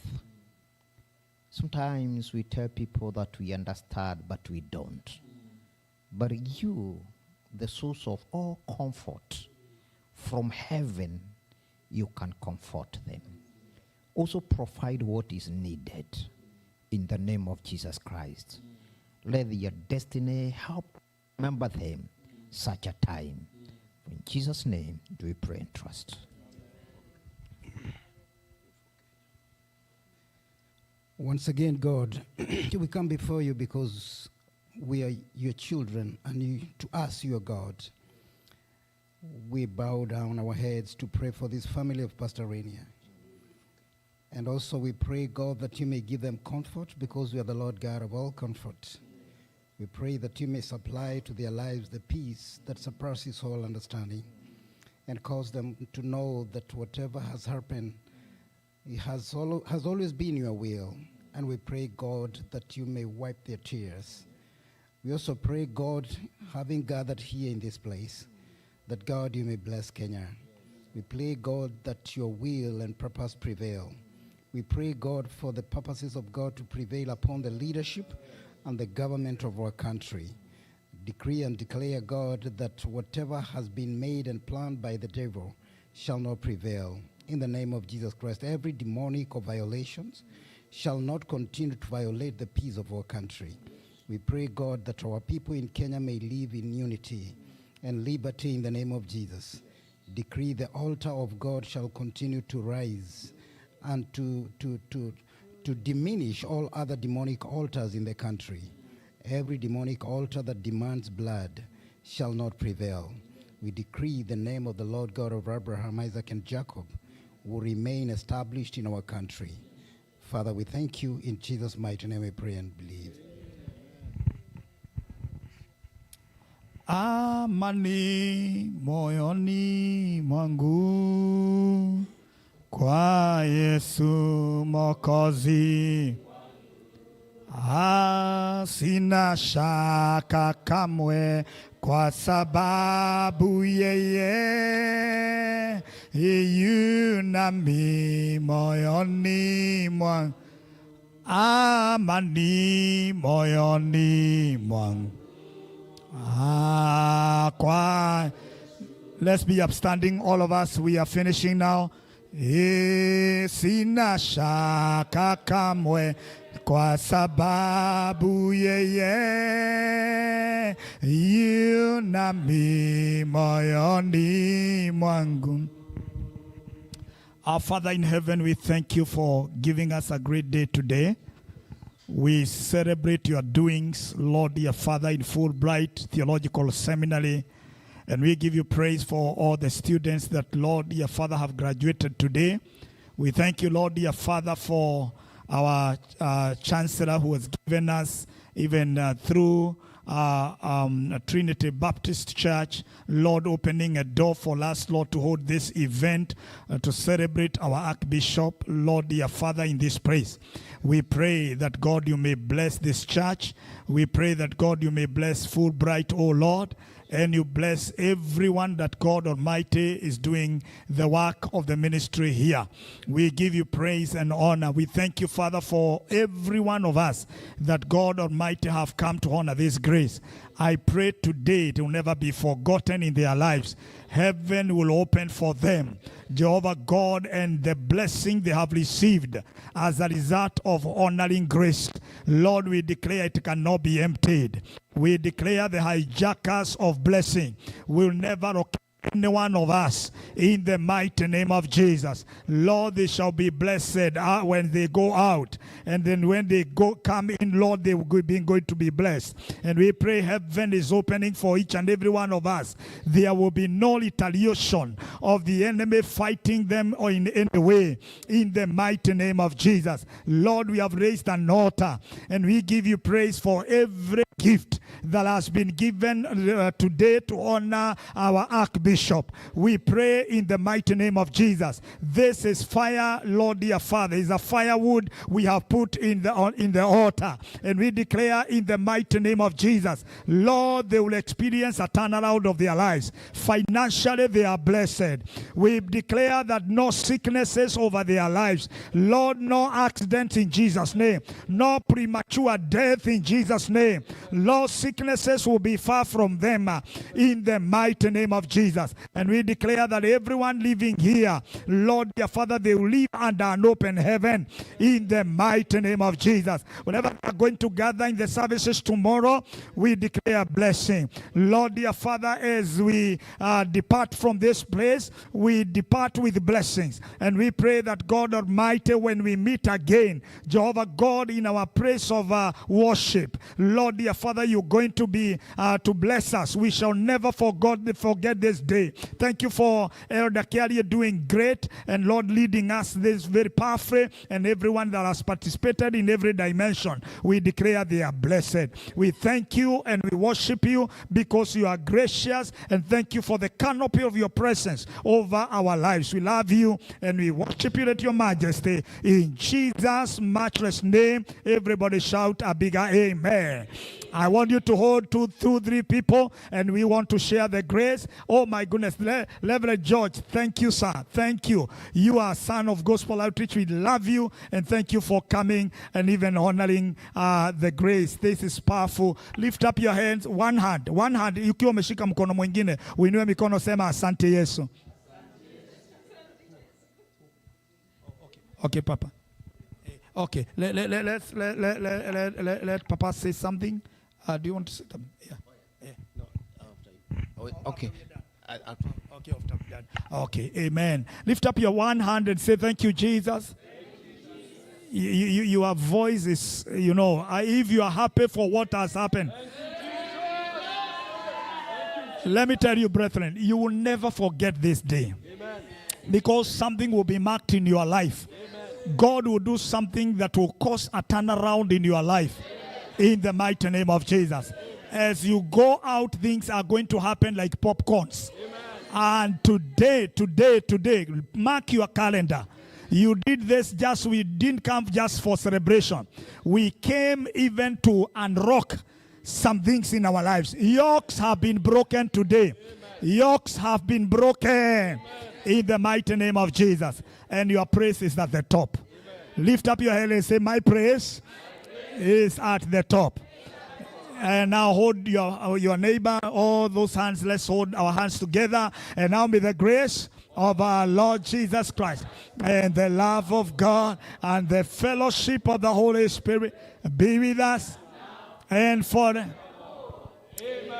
Amen. And surely goodness shall follow us all the days of our lives, and we shall dwell in the house of the Lord forever and ever. Amen. Put your hands together. We celebrate. Amen. 1 minute, be upstanding, just 1 minute from our Bishop. I just wanted to appreciate George Karaoke. He used to be our Sunday school teacher. George, before he came to America, he went to Dubai. Later on, he's come here. George, can you wave your hand? That's George with beards. But he's a very young guy. Don't even think he's a young guy, very young fellow. But he loves Jesus. Thank you. Amen. Nina barua ya Pastor Judy Kali. Amani ya Yesu, Mungu awabariki. Tafadhali wasaidiane admin please Pastor Judy, achani tusaidiane wa mama tukilia hapa, tuhakisha kwamba na kila mtu tuhakisha hapa.